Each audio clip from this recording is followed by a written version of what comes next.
तो ऐसी खतरनाक बातें, जोखिम भरी बातें नहीं करे जिससे कि हमारे गाल पर सर्दी के माहौल में गर्मी आ जाए। पड़ोसी बोलने ही जा रहा था बट उसको अपने गाल की गर्मी महसूस हो गई कि अभी तो पढ़ा था। अगर फिर मैंने बोला, अगर किसी ने बोला कि सर हमें डिग्री ऑफ एमआई नहीं पता, तो बेटा चांटे पढ़ेंगे। अब पढ़ेंगे चांटे। अरे मतलब ऐसे ही बोल रहा हूँ, चांटे वांटे तो क्या पढ़ेंगे यार, ठीक है। ऑनलाइन चांटे थोड़ी ना हो सकते हैं। तो बेटा आप क्या करोगे, वीडियो पॉज करके क्वेश्चन करोगे, ठीक है। काफी सारे क्वेश्चन है, 7-8 क्वेश्चन मिलेंगे। कहते हैं आप सबका फिजिक्स वाला की दुनिया में। मैं हूं मोहन सिंह और आज मैं आपके लिए लेकर आया बेटा रफ्तार सीरीज में आइसोमेरिज्म टॉपिक का लेक्चर नंबर 2। लास्ट लेक्चर में दोस्तों हमने पढ़ा था कि स्ट्रक्चरल आइसोमेरिज्म, आइसोमेरिज्म क्या होता है, टाइप्स ऑफ स्ट्रक्चरल आइसोमेरिज्म पढ़ा था हमने। और टाइप ऑफ स्ट्रक्चरल आइसोमेरिज्म में हमने डिस्कस कर लिया था दोस्तों चेन आइसोमेरिज्म और साथ ही साथ पोजिशनल आइसोमेरिज्म हमने डिस्कस कर लिया था। बाकी के स्ट्रक्चरल आइसोमेरिज्म हम आज डिस्कस करने वाले हैं और उनको पढ़ने से पहले हम डिस्कस करेंगे होमवर्क जो कि हमने आपको लास्ट क्लास में दिया था। आई होप सभी ने होमवर्क किया होगा और देखते हैं कि कितने बच्चों का कितने क्वेश्चन सही होते हैं। तो सबसे पहले देखते हैं कि टुडेज गोल क्या है। तो सबसे पहले वही बेटा होमवर्क होगा, डिस्कशन, ठीक है। सबसे पहले किसका डिस्कशन है, होमवर्क का डिस्कशन है। उसके बाद हम डिस्कस करने वाले हैं फंक्शनल आइसोमेरिज्म, देन हम डिस्कस करेंगे metamerism, then ring chain isomerism और लास्ट में टोटोमेरिज्म। जितना पार्ट कंप्लीट होगा टोटोमेरिज्म का और बचा हुआ पार्ट हम लास्ट में नेक्स्ट लेक्चर में डिस्कस करेंगे, ठीक है। तो चलिए स्टार्ट करते हैं हम सबसे पहले होमवर्क। तो सबसे पहला क्वेश्चन ये था हमारा होमवर्क का, क्या था भाई कि minimum number of carbon hydrocarbon chain, मतलब एल्केन का मिनिमम नंबर ऑफ कार्बन कितने चाहिए जो चेन आइसोमेरिज्म शो कर सके। ऐसा ही हमने एक क्वेश्चन किया था बट उसमें क्या डिफरेंस था, उसमें हमने बोला था पोजिशनल आइसोमेरिज्म का हम लास्ट क्लास में डिस्कस कर चुके हैं। चेन का आपको खुद से करना था। तो बिल्कुल सिंपल सा क्वेश्चन है ये, तो उससे तो बहुत सिंपल है। तो करना क्या है, चेन आइसोमेरिज्म की अगर बात कर रहा है तो आपको पता है कि चेन डिफरेंट होनी चाहिए। तो एक कार्बन में तो चेन होगी नहीं, दो कार्बन में भी नहीं होगी। ध्यान से समझना है बेटा, एल्केन का वर्ड आपको समझ में आना चाहिए। एल्केन मतलब क्या है, कार्बन एंड हाइड्रोजन ओनली, कोई डबल बॉन्ड नहीं, कोई सिंगल बॉन्ड नहीं। कार्बन और हाइड्रोजन होंगे, सॉरी कोई डबल बॉन्ड नहीं, कोई ट्रिपल बॉन्ड नहीं, सिंगल बॉन्ड तो होंगे ना, ठीक है भाई। तो ये होगा हमारे पास ऑक्सीजन नाइट्रोजन, मतलब और कोई अदर एलिमेंट्स नहीं होंगे। तो उसके अकॉर्डिंग अगर हम देखें 3 कार्बन का बना के देखते हैं। तो 3 कार्बन का बनाया सर हमने, एक बनाया प्रोपेन और इसकी सर ब्रांचिंग करनी है हमें। तो सर देखो ये कर दिया, क्या ये एक दूसरे के चेन आइसोमर है, बताओ भाई। अब तो खुद समझदार हो गए हो आप, अरे बताई दो, क्या सर ये चेन आइसोमेरिज्म है? नहीं सर ये चेन आइसोमेरिज्म नहीं है। क्यों? क्योंकि इसमें भी 3 कार्बन की चेन है और ये भी सर 3 कार्बन की चेन है। बात समझ में आ रही है सर? स्ट्रेट और घुमाने से कोई फर्क नहीं पड़ेगा, 3-3 कार्बन की चेन बन रही है तो 3 कार्बन की तो नहीं बन सकती। कि 3 कार्बन का हम ऐसा नहीं कर सकते कि चेन आइसोमेरिज्म शो हो सके। 4 का देख लेते हैं भाई, 1 2 3 4, चेन डिफरेंट करनी है ना हमें, 1 2 3। क्या मैं टर्मिनल वालों पर कार्बन लगाऊं ब्रांचिंग के लिए? नहीं सर, टर्मिनल वालों पर कभी भी हम कार्बन ऐड नहीं करते हैं। अगर हमें चेन की साइज कम करनी हो तो हम इधर ऐड करेंगे। तो ये क्या दोनों, इसको अगर मैं ए बोलूं, इसको अगर हम बी बोले, क्या एक दूसरे के चेन आइसोमर है? बिल्कुल सर ये चेन आइसोमर है। क्यों? क्योंकि इनमें चेन डिफरेंट है। इसमें मेन चेन 4 कार्बन की है, इसमें मेन चेन कितने कार्बन की है बेटा? 3 कार्बन की। इधर कितने कार्बन की? 3 कार्बन की। इधर कितने कार्बन की बेटा? 4 कार्बन की। तो इसका मतलब एल्केन में मिनिमम कितने कार्बन चाहिए अपन को चेन के लिए? 3 नहीं 4। क्लियर है बेटा? ऐसे ही क्वेश्चंस आपको खुद से करने हैं। देखो क्वेश्चन कोई भी आ सकता है, ठीक है। मैंने आपको टाइप बता दिया है, एल्कीन के पूछ सकता है वो। तो एल्कीन में देख लेना, एल्कीन में ध्यान रखना डबल बॉन्ड आएगा, ठीक है। एल्काइन में देख लेना, अगर एल्काइन में आप इधर देखोगे तो एल्काइन में 4 से नहीं होगा, एल्कीन में हो जाएगा। एल्काइन में 4 से क्यों नहीं होगा? क्योंकि आप जब इधर ट्रिपल बॉन्ड लगाओगे तो एक कार्बन की वैलेंसी हो जाएगी बेटा 5, जो कि पॉसिबल नहीं है। अरे नहीं समझे क्या बोल रहा हूं यार, तुम है ना समझते हो नहीं ध्यान से। देखो मैं ये बोल रहा हूं बेटा, अगर आप एल्काइन लोगे कि सर एल्काइन में कितने चाहिए, तो 1 2 3 4, 4 कार्बन मान लो किसी ने ये लगाया। उसके बाद ब्रांचिंग करनी है तो सर देखो ये ब्रांचिंग कर दी हमने। अब आपको ट्रिपल बॉन्ड तो लगाना पड़ेगा ना भाई। तो ट्रिपल बॉन्ड अगर आप लगाओगे इधर, क्या ये कंपाउंड पॉसिबल है? नहीं। क्यों? क्योंकि इस कार्बन ने 5 बॉन्ड बना लिए, 1 3 ये और 1 ये। बात समझ में आई? इसलिए एल्काइन में 4 कार्बन होने पर क्या नहीं हो सकता बेटा, चेन आइसोमेरिज्म शो नहीं हो सकती। ये मिनिमम नंबर ऑफ कार्बन है, बात समझ में आ गई। तो एल्काइन में हमें 5 चाहिए होंगे शायद, तो आपको वो देखने 5 ही चाहिए, मतलब समझ में आ गया बेटा। तो ऐसे आपको करके बना के देखने हैं, क्लियर है ये चीज। चलिए अब हम बात करते हैं नेक्स्ट होमवर्क क्वेश्चन। नेक्स्ट क्या था हमारे पास, C8H10 दे रखा है, इसके हमें टोटल आइसोमर बताने हैं। कौन से आइसोमर, एरोमेटिक। एरोमेटिक का मतलब मैंने आपको बताया था, एरोमेटिक क्या होते हैं ये हम डिस्कस करेंगे वैसे बाद में, अभी टॉपिक आएगा पूरा अपना अच्छा, बट मैंने आपको बता दिया था कि एरोमेटिक मतलब बेंजीन वाले। तो एक हम बना देते हैं, एक हमारे पास था CH3 एक तो ये है। इसके बाद दूसरे बच्चे ने बोला कि सर एक मिथाइल को हम फिक्स रखते हैं और दूसरे को रोटेट करके देखते हैं भाई, यही तो हो सकता है। बिल्कुल सही बात है आपकी। तो हमने दूसरा बनाया, ये हमारे पास आ गया CH3 और इधर भी क्या आ गया बेटा, CH3। बोले सर और घुमा सकते हैं, बिल्कुल भाई। नेक्स्ट बच्चे ने बोला कि सर ये भी तो है पॉसिबल, सर ये भी तो बना ही सकते हैं हम, बिल्कुल सही है। अब नेक्स्ट बोलता है कि सर हम इससे पीछे क्यों रहे, हम और घुमाएंगे इसको। और नेक्स्ट वाले बच्चे ने घुमाया कि सर ये देखो ये हो गया हमारे पास, ये CH3 और ये क्या आ गया हमारे पास, CH3। बोलो भाई क्लियर है। बोले सर बात तो सही है इसकी। पड़ोसी बोल रहा है कि सर देखो दिमाग तो इसने सही लगाया है, बट एक छोटी सी बात है जो इसने ध्यान नहीं दी है कि सर अगर मैं इसमें नंबरिंग करूंगा तो 1 2 3 ऐसे करूंगा, और अगर इस वाले में नंबरिंग करूंगा तो मैं 1 2 3 ऐसे करूंगा। तो सर ये दोनों तो आइडेंटिकल हो गए, ये दोनों तो क्या हो गए, आइडेंटिकल हो गए, क्योंकि नंबरिंग तो भाई मैं मिनिमम ट्राई करूंगा ना सब्स्टिट्यूएंट को देने का। बात समझ में आ रही है, बिल्कुल सही बात है। तो ये दोनों क्या है बेटा, आइडेंटिकल है, क्या है, सेम। क्लियर है बेटा। सिमिलरली अगर आप और रोटेट करोगे तो ये वाला बन जाएगा। इसका मतलब 3 है। क्या कोई और पॉसिबल है, क्या कोई और पॉसिबल है। तो बोले कि सर नहीं यही पॉसिबिलिटी थी, हो गई। बट फिर एक बच्चे ने जो बिल्कुल शांत बैठा था और ध्यान से देख रहा था चीजें कि क्या क्या हो रहा है, तो उसने सोचा कि सर ने इन कार्बनों को घुमाया है इधर, पर इस कार्बन को मैं इस कार्बन के साथ भी तो अटैच कर सकता हूं, तब भी तो बेंजीन रिंग रहेगी। बिल्कुल सही। तो एक हमारे पास बनेगा जो चौथा नंबर का होगा, वो होगा हमारे पास CH2 CH3। तो टोटल आइसोमर कितने बनेंगे बेटा, टोटल आइसोमर बनेंगे हमारे पास 4। कितने बनेंगे बेटा, टोटल आइसोमर कितने बन जाएंगे, 4। तो इसका हमारा करेक्ट आंसर आ गया 4। टोटल एरोमेटिक आइसोमर कितने बन गए, 4 बन गए बेटा, ठीक है।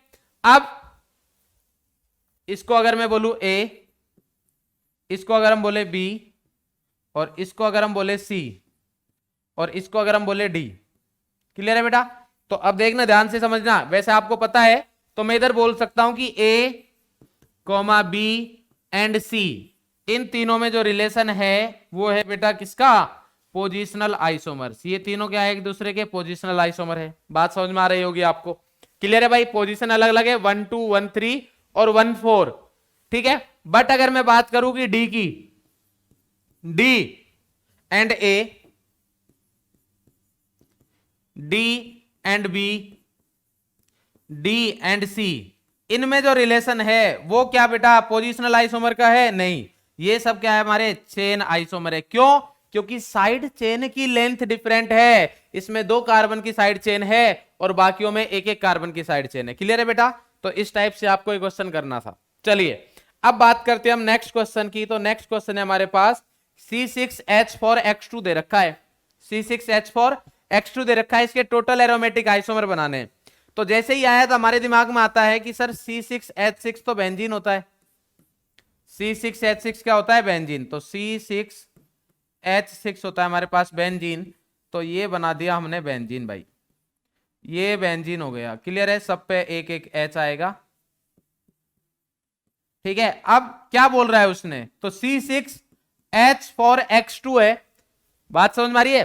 तो अब इससे अगर हमें C6H4X2 बनाना है, मतलब 2 हाइड्रोजन हटा के X लगाना है, 2 हाइड्रोजन हटा के X लगाना है। बोले X क्या है, तो बेटा X इधर कोई भी एक एटम हो सकता है, मतलब हेलोजन हो सकते हैं, ठीक है। कोई ग्रुप भी हो सकता है, कोई प्रॉब्लम नहीं, बट वो ग्रुप सेम होना चाहिए, सेम ही होना चाहिए। क्लियर है बेटा। तो उस वाले केस में हमारे पास क्या आएगा, मैं इधर हमारे पास लग गया, इधर ऐसे बना दिया है मैंने, ठीक है ना। 2 हाइड्रोजन हटा रहा हूं मैं कोई भी, तो एक मान लो इधर का हटा दिया, एक इधर का हटा दिया, ये बन गया। क्लियर है। इस टाइप का है। तो एक तो ये बन गया, और क्या क्या है? बोले सर ये तो अभी जैसा बनाया था वैसा ही हो गया है। बिल्कुल सही बात है बेटा। तो हमारे पास दूसरा आ जाएगा इधर,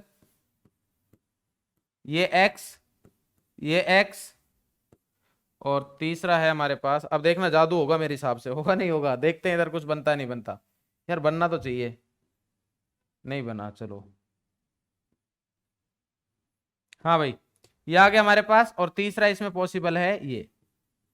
तो कितने बनेंगे टोटल? 3। कितने बनेंगे बेटा? 3 बनेंगे। इसके अलावा कुछ पॉसिबल नहीं है, आप देख सकते हो। क्लियर है? अब किसी के माइंड में आएगा सर x को x के साथ भी तो कनेक्ट कर सकता हूं, नहीं, इस टाइप का एटम नहीं है x कि हमारे पास ऐसा हो सकता है। मैं लिख भी देता हूं इधर, x हमारे पास मोनोवेलेंट है। x क्या है इधर? मोनोवेलेंट, जिससे कि आपको ये वाला डाउट ना रहे। क्लियर है भाई? x मोनोवेलेंट लेना है, तो हमारे पास टोटल कितने बनेंगे? 3। क्लियर है? अच्छा अब आप मेरे को ये बताओ, ध्यान से समझना, दिमाग से लगाना, कि अगर मैं x की जगह, ये तो x2 था, अगर x2 की जगह xy ले लूं, मतलब दोनों अलग अलग कर दिया, मतलब एक फ्लोरीन हुआ एक क्लोरीन हुआ, या फिर एक फ्लोरीन हुआ एक ब्रोमीन हुआ, इस टाइप का हो, तब कितने बनेंगे? बोले सर ठीक है, सोचते हम, बड़ी बात तो नहीं है कोई। बोले सर क्या फर्क पड़ रहा है, तब भी 3 ही बनेंगे। बोले सर इसको y लिख दो, तब भी रेस्पेक्ट में तो यही पोजीशन बनेगी, 1 2 1 3 1 4। बात समझ भाई? भाई नंबरिंग चाहे इधर से करो चाहे इधर से करो, बात तो एक ही है। एक को 1 मिलेगा, दूसरे को 4 मिलेगा। बात समझ में आ रही नहीं आ रही? इसलिए अगर ये एक्स वाई रहेगा तो भी 3 ही बनेंगे। और आई थिंक वो शायद नेक्स्ट वाला क्वेश्चन है क्या? नहीं, नेक्स्ट वाला क्वेश्चन तो नहीं है। नेक्स्ट हमारे पास है जो कि बहुत इंपॉर्टेंट क्वेश्चन है। कौन सा था बेटा? C5H10। इसी में लिख दूं बेटा? अगर हमारे पास नोट पॉइंट डाल के लिख देता हूं मैं आपको, नोट है हमारे पास कि C6H4XY, इसके भी हमारे पास टोटल कितने बनेंगे? 3। इसके भी कितने बनेंगे बेटा? 3 एरोमेटिक आइसोमर, 3 एरोमेटिक आइसोमर ही बनेंगे। क्लियर है बेटा? बोलिए भैया, ये नोट पॉइंट डाल के हमने लिख दिया है आपके लिए। क्लियर है? चलिए अब नेक्स्ट बात करते हैं। हमारे पास ये क्वेश्चन है साइक्लिक आइसोमर ऑफ C5H10, जिसमें भी हमने जो बात कही थी, सिर्फ किसकी बात कर रहे हैं हम? स्ट्रक्चरल ही देखने हमें। कौन से देखने बेटा? स्ट्रक्चरल, इसके अलावा और कुछ नहीं देखना है। क्लियर है? अब साइक्लिक है, सबसे पहले तो DU आएगा दिमाग में। क्या आता है बेटा? DU, degree of unsaturation. तो मैंने डिग्री ऑफ अनसैचुरेशन देखा इसका, तो डिग्री ऑफ अनसैचुरेशन के लिए आपको पता है डेल्टा H फाइंड करते हैं हम।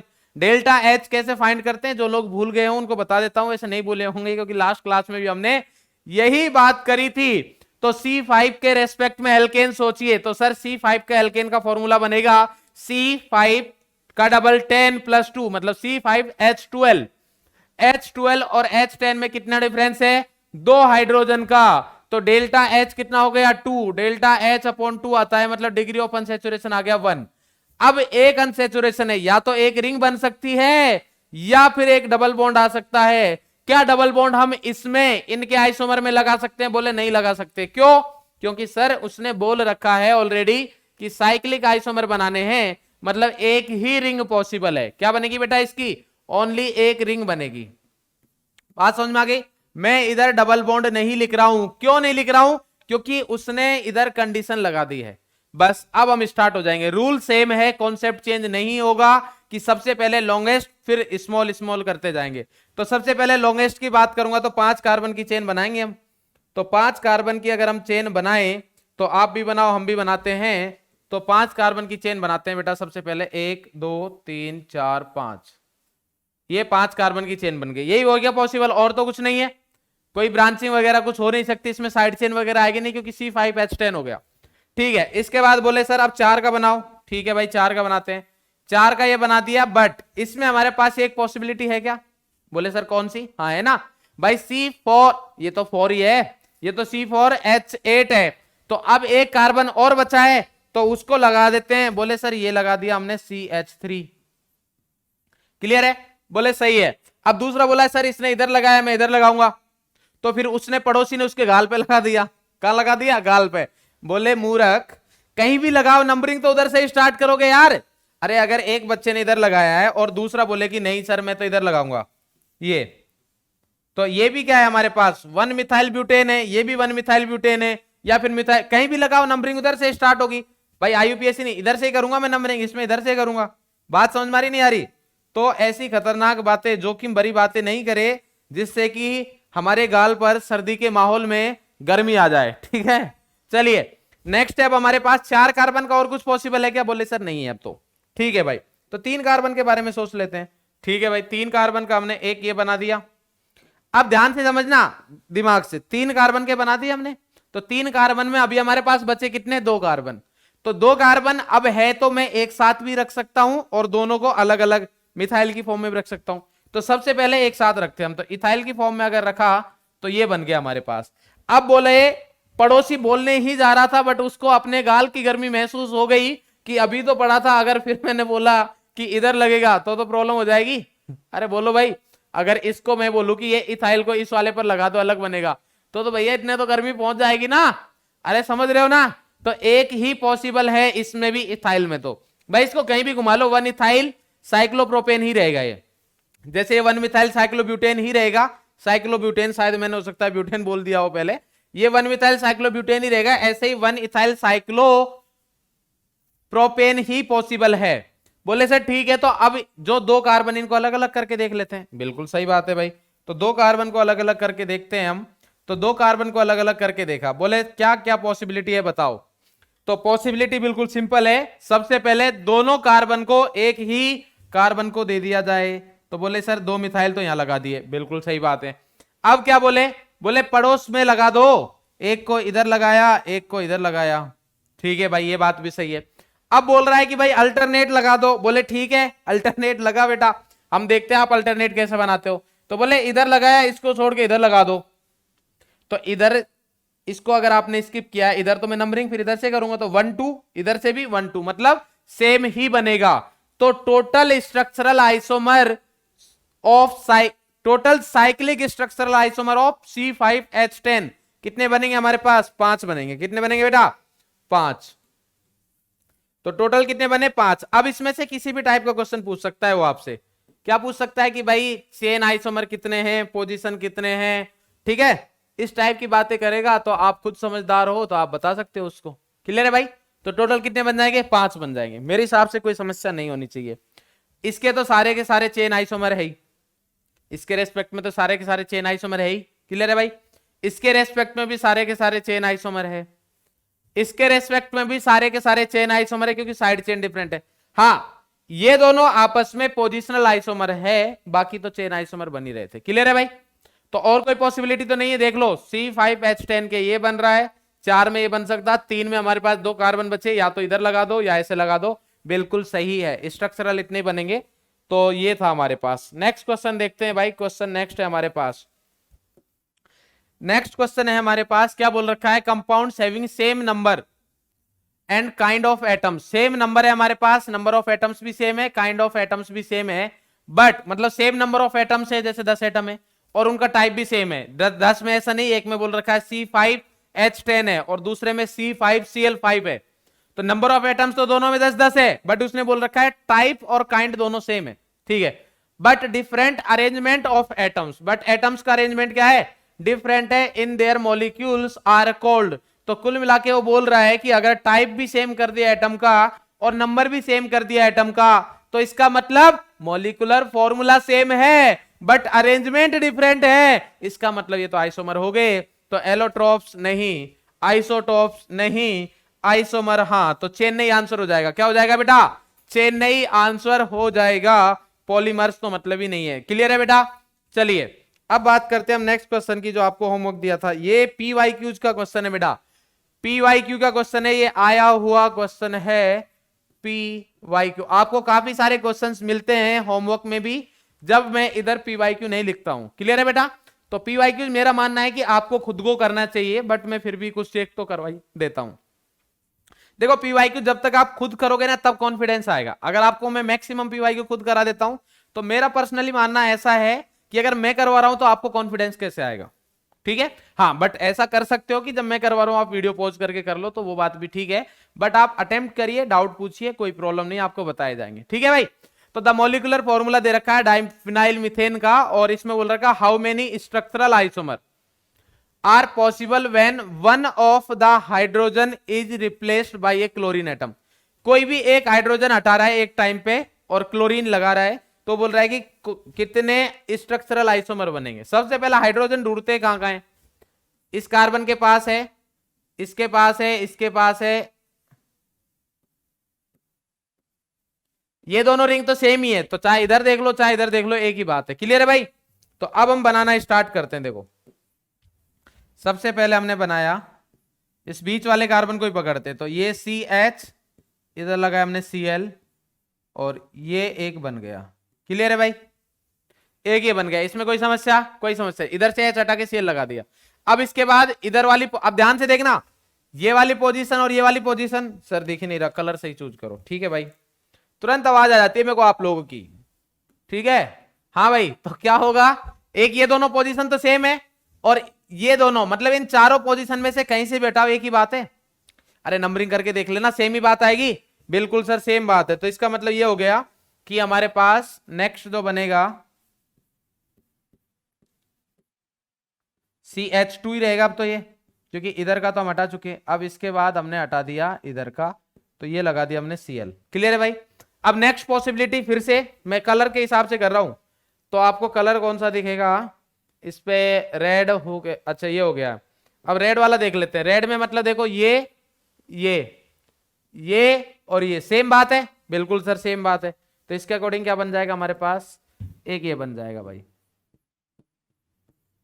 CH2, और फिर क्या बन जाएगा, ये बन जाएगा। तो इसमें कहीं पे भी लगा दो Cl, इस पे लगाओ, इस पे लगाओ, इधर कहीं भी लगाओ, एक ही बात है। और एक लास्ट पोजीशन हमारे पास कौन सी बची है, इस पे या फिर इस पे, सेम ही बात है। तो ये बना के हमारे पास ये आ गया। तो आंसर तो आई थिंक मिल गया है। कितना आ गया भाई आंसर? 4। क्या आ गया बेटा? 4।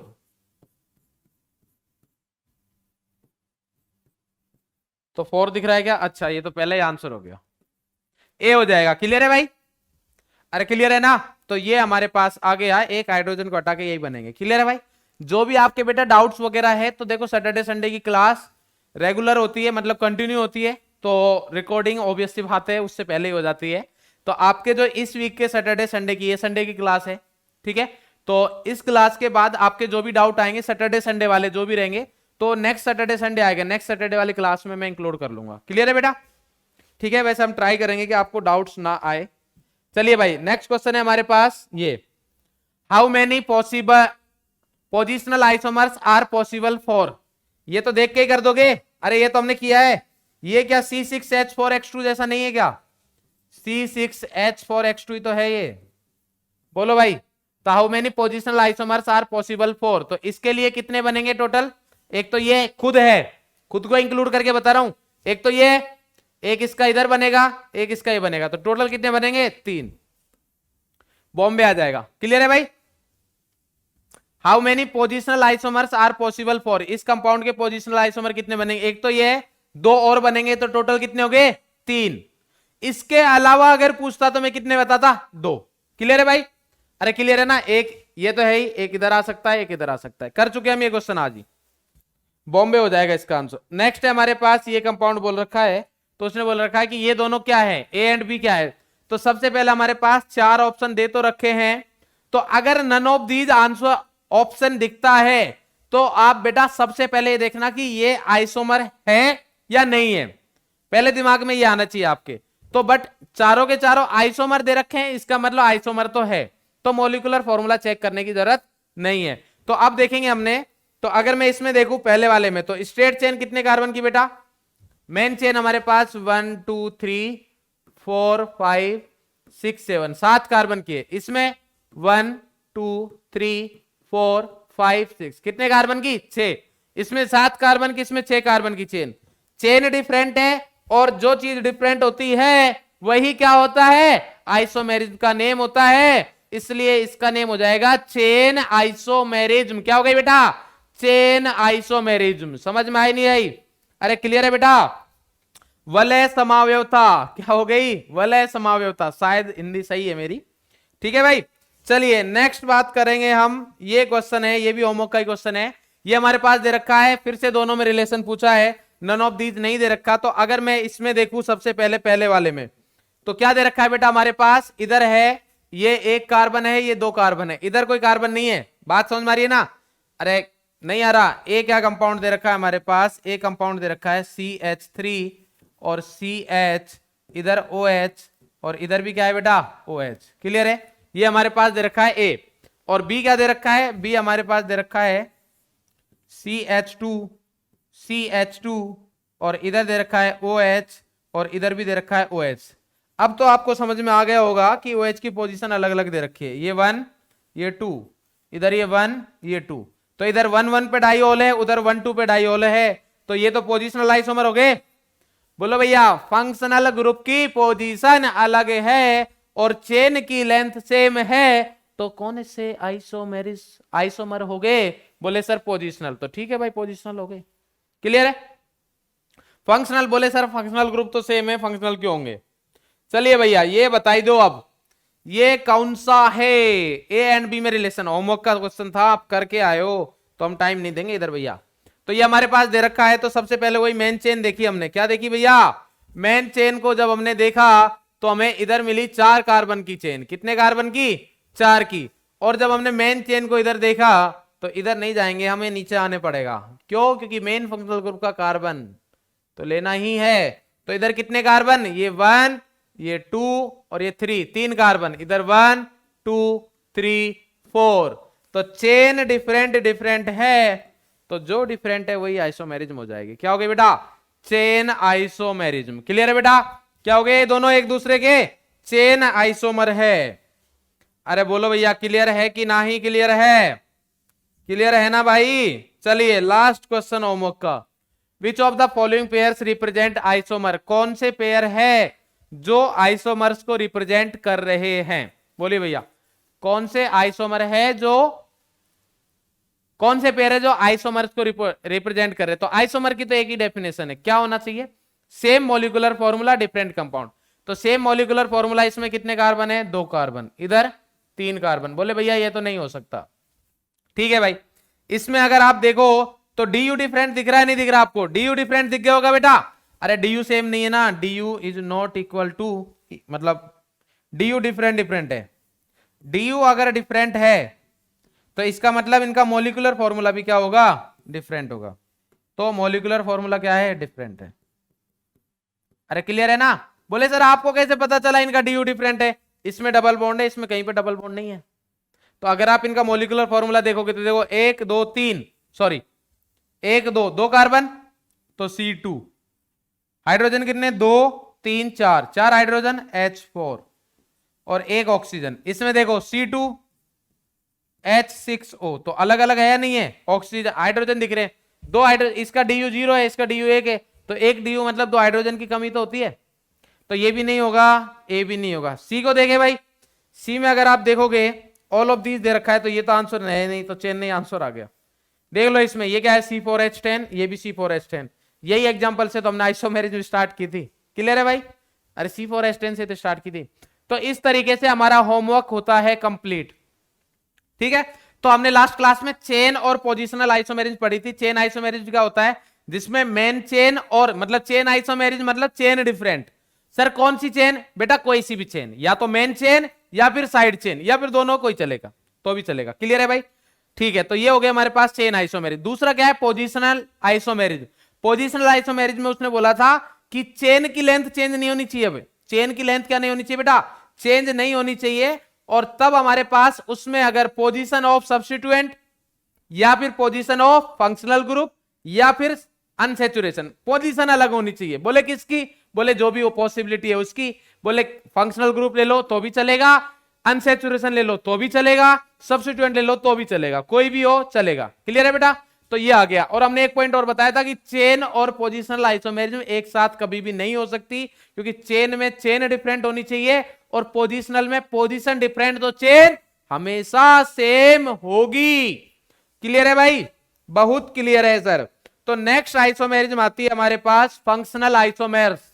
तो सर नाम से ही पता लग गया हमें, क्या हमें जो पता लग रहा है वो सही है? क्या सर हम इस बार जो सोच रहे हैं वही आप सोच रहे हैं? जी हाँ, इस बार जो आप सोच रहे हैं वही हम सोच रहे हैं। अगर जो हम सोच रहे हैं वो आप नहीं सोच रहे होते तो आप फिर इधर नहीं सोच रहे होते बेटा। क्लियर है? तो फंक्शनल आइसोमर्स क्या होते हैं? फंक्शनल आइसोमर्स वो होते हैं बेटा जिनमें फंक्शनल ग्रुप डिफरेंट होता है। तो क्या आ गया? Compounds which have different nature of functional groups और अनसैचुरेशन। अनसैचुरेशन भी अगर डिफरेंट हो तो उसको भी हम फंक्शनल आइसोमर्स बोलते हैं।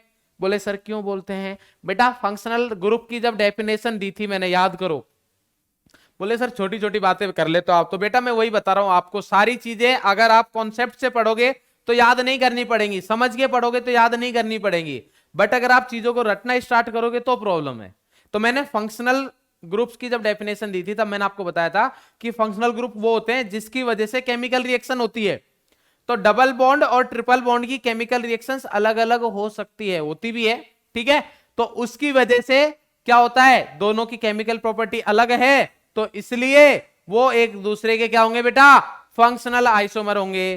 तो ये हो गया हमारे पास। कंडीशन क्या है? Same molecular formula. बोले सर ये तो आइसोमर्स की डेफिनेशन है। बिल्कुल सही बात है बेटा, ये तो मैंने ऐसे लिख दिया मनोरंजन के लिए थोड़ा ना, बाकी ये तो आपको पता ही है कि अगर एक दूसरे के आइसोमर है तो मॉलिक्यूलर फॉर्मूला तो सेम होना ही पड़ेगा। बोले सर एग्जांपल बता दो। ठीक है भाई, एग्जांपल देखो हम डिस्कस कर चुके हैं एग्जांपल।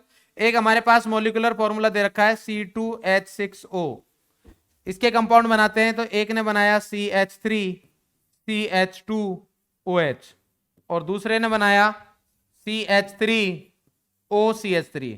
बोले सर आपने ना डबल बॉन्ड देखा ना कुछ देखा, डायरेक्टली बना दिए।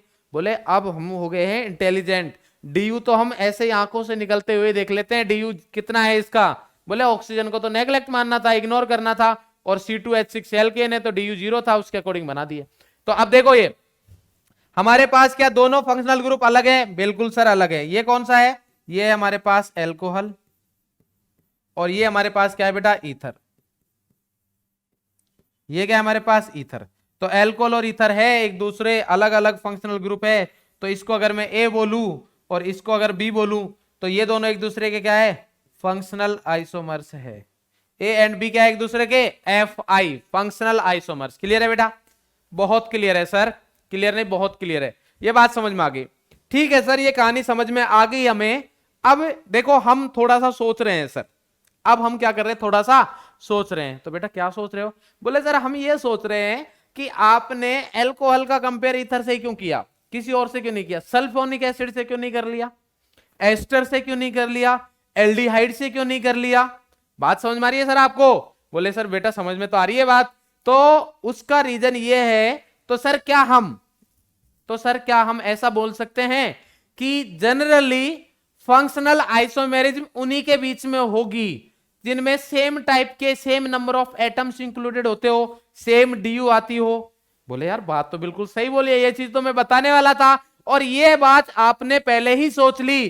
तो फंक्शनल आइसोमेरिज्म के लिए जनरली ग्रुप्स बने होते हैं। जैसे मान लो एल्कोहल है तो उसको ईथर ही फंक्शनल आइसोमेरिज्म शो करेगा।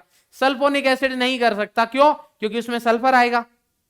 क्लियर है भाई? तो सल्फर तो कहां मिलेगा एल्कोहल में। बात समझ में आ गई बेटा? तो इस टाइप से है। बोले सर एसिड क्यों नहीं हो सकता? तो एसिड में बेटा RC, एसिड क्या होता है हमारे पास? एसिड होता है RC डबल बॉन्ड OH, और एल्कोहल होता है हमारे पास ROH। बोले इसमें सर 2 कार्बन, इसमें एक ही कार्बन। बात समझ में आ रही है? डिग्री ऑफ अनसैचुरेशन का भी फर्क है। तो डिग्री ऑफ अनसैचुरेशन एक बहुत बड़ा इश्यू नहीं है, मैं कार्बन कार्बन डबल बॉन्ड लगा के भी वो चीज कर सकता हूं, ठीक है। बट मैं उस वाले केस की बात नहीं कर रहा, नॉर्मली मैं बात कर रहा हूं कि जब हम ग्रुप देख के बता सकते हैं तो उनमें हमारे पास कौन कौन से पेयर बनते हैं। क्लियर है भाई? तो ये बात आपको समझ में आ गई। तो एल्कोहल का ईथर से। बोले तो सर एसिड का किससे हो सकता है? अब जब बात छिड़ी गई है तो बता ही दो सर। जब आपने बात छेड़ी दी है, स्टार्ट करी दी है, तो आपने ये एसिड बनाया RC डबल बॉन्ड OH। तो बोले सर इसका किससे हो सकता है? तो बताओ, तुम खुद बताओ, C डबल बॉन्ड O किस में आता है? सर ये तो हमारे पास कीटोन में आता है। सर किस में आता है? कीटोन में। तो बोले बुड़वक, कीटोन में तो ये आता है C double bond O। Nonsense Jethalal ना, nonsense. C double bond O आता है कीटोन में, तो C डबल बॉन्ड O की बात कर रहे हैं। अच्छा सर, तो ये तो सर एस्टर में आता है। ये तो किस में आता है? एस्टर में। हाँ तो बिल्कुल इन दोनों का पेयर होता है भाई, कार्बोक्सिलिक एसिड और एस्टर का पेयर होता है। ये दोनों एक दूसरे के फंक्शनल आइसोमेरिज्म शो कर सकते हैं। बात समझ में आ रही है बेटा? आर ग्रुप की चेन डिफरेंट डिफरेंट होगी, उससे क्या फर्क पड़ना है, total finally molecular formula same मिलेगा। तो इस टाइप से हम देखते हैं कि हमारे पास पेयर्स ऑफ फंक्शनल आइसोमर कौन कौन से बन सकते हैं। क्लियर है भाई? तो सबसे पहला तो हमने जो पढ़ा है वही पढ़ेंगे हम, alcohol, alcohol and ether, alcohol and ether. Clear है भाई? तो एल्कोहल और ईथर की अगर हम बात करें तो क्या बनेगा, आप देखो भाई, एग्जाम्पल ले लो। पहले तो मैं सिंपल लिखता हूं, ROH एंड ROR। एग्जाम्पल लेते हैं भाई, तो एग्जाम्पल क्या आएगा हमारे पास, एक तो हमने ले लिया तो वो फिर से नहीं लूंगा मैं, तो इधर ले लेते हैं हम CH3 CH2 CH2OH, मान लो ये ले लिया हमने, C3H8O, इसका ईथर बना सकते हैं हम CH3O C2H5। तो ये एक दूसरे के क्या है बेटा, फंक्शनल आइसोमर है। क्यों? क्योंकि ये एल्कोहल है और ये क्या है, ईथर है, ROR। क्लियर है बेटा? ROR डैश है ये, वो मतलब R एल्काइल ग्रुप से मैं डिनोट कर रहा हूं अभी। क्लियर है बेटा? तो एल्कोहल और ईथर फंक्शनल आइसोमर्स हो सकते हैं। ठीक है, नेक्स्ट बात करते हैं, और ढूंढो भाई ऐसे ही। तो सर अभी जो आपने दूसरी बात कही थी वो भी इधर लिख लो, कौन से, एसिड और एस्टर वाली। ठीक है भाई, अगर आप बोल रहे हो इसलिए लिख रहा हूं मैं, वरना तो नहीं लिखता। अब आप इतना बोल ही रहे हो तो हम लिख लेते हैं। तो carboxylic acid, carboxylic acid and ester, carboxylic acid and क्या आ जाएगा बेटा, एस्टर आ जाएगा। क्लियर है? तो कार्बोक्सिलिक एसिड और एस्टर के लिए अगर बात करें तो कार्बोक्सिलिक एसिड क्या होता है हमारे पास, RC double bond O OH, और एस्टर क्या हो गया, RC double bond O OR। बोले सर इसका एग्जांपल दो, इसका एग्जांपल दो। लो बेटा, इसका एग्जांपल, क्या दिक्कत है, एग्जांपल लो आप, भर भर के एग्जांपल लो, कितने एग्जांपल लो, जितने चाहिए उतने मिलेंगे। CH3 CH2 CH2 C double bond O OH, और इसका सर एस्टर बनाओ। लो भाई, CH3 C double bond O। अब देख लो इसमें कितने कार्बन थे, 1 2 3 4, 4 थे, 2 यूज कर लिए, तो इधर C2H5 लगा दो। बाकी सोचने की जरूरत नहीं है, बाकी सारी चीजें तो अपने आप से सेम है। हमें पता है C डबल बॉन्ड O आता है और एक ऑक्सीजन आता है, वो सारी चीजें सेम है। DU वगैरह तो देख के ही बता देते हैं हम। क्लियर है भाई? ये आ गया। बोले सर और ग्रुप बताओ। ठीक है भाई, और ग्रुप क्या हो सकते हैं हमारे पास,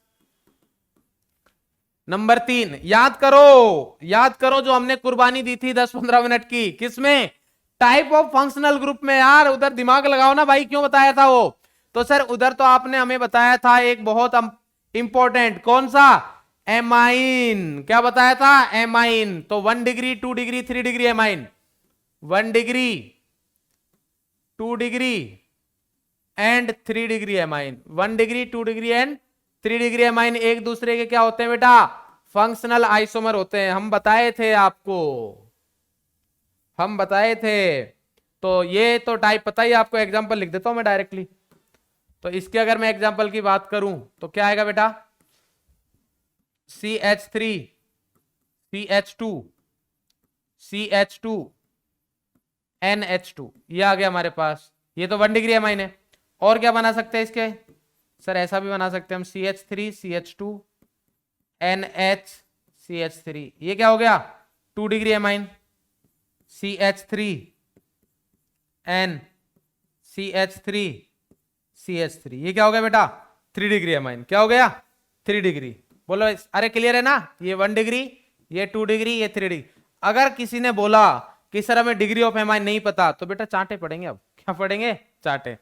अरे मतलब ऐसे ही बोल रहा हूँ, चांटे वाटे तो क्या पढ़ेंगे यार। ठीक है, ऑनलाइन चांटे थोड़ी ना हो सकते हैं। हाँ भाई, 1 डिग्री एमाइन क्या होता है, जो नाइट्रोजन के साथ डायरेक्टली एक ही कार्बन अटैच हो, तो एक ही है। ये कार्बन इसके साथ थोड़ी ना अटैच है, नहीं है, तो ये 1 डिग्री एमाइन। इसमें इसके साथ ये ग्रुप, मतलब ये कार्बन और ये, तो ये 2 डिग्री। इसमें 3 है तो 3 डिग्री। तो ये हो गया हमारे पास, ये तीनों क्या है, फंक्शनल आइसोमर है। बोले सर और बताओ। ठीक है भाई, और देखते हैं। और आप लोग बताओ, मैं नहीं बताऊंगा कुछ भी। बोले सर ऐसा तो हमने साइनाइड और आइसोसाइनाइड भी आपने अलग पढ़ाए थे, तो क्या वो भी है, हाँ बिल्कुल है। तो नेक्स्ट आएगा हमारे पास नाइट्राइल और आइसोनाइट्राइल, लिख लो, या साइनाइड और आइसोसाइनाइड। तो nitrile, nitrile and isonitrile, nitrile and iso nitrile, ये आ गया हमारे पास। तो इसमें क्या है भाई, इसमें एग्जांपल देख लो।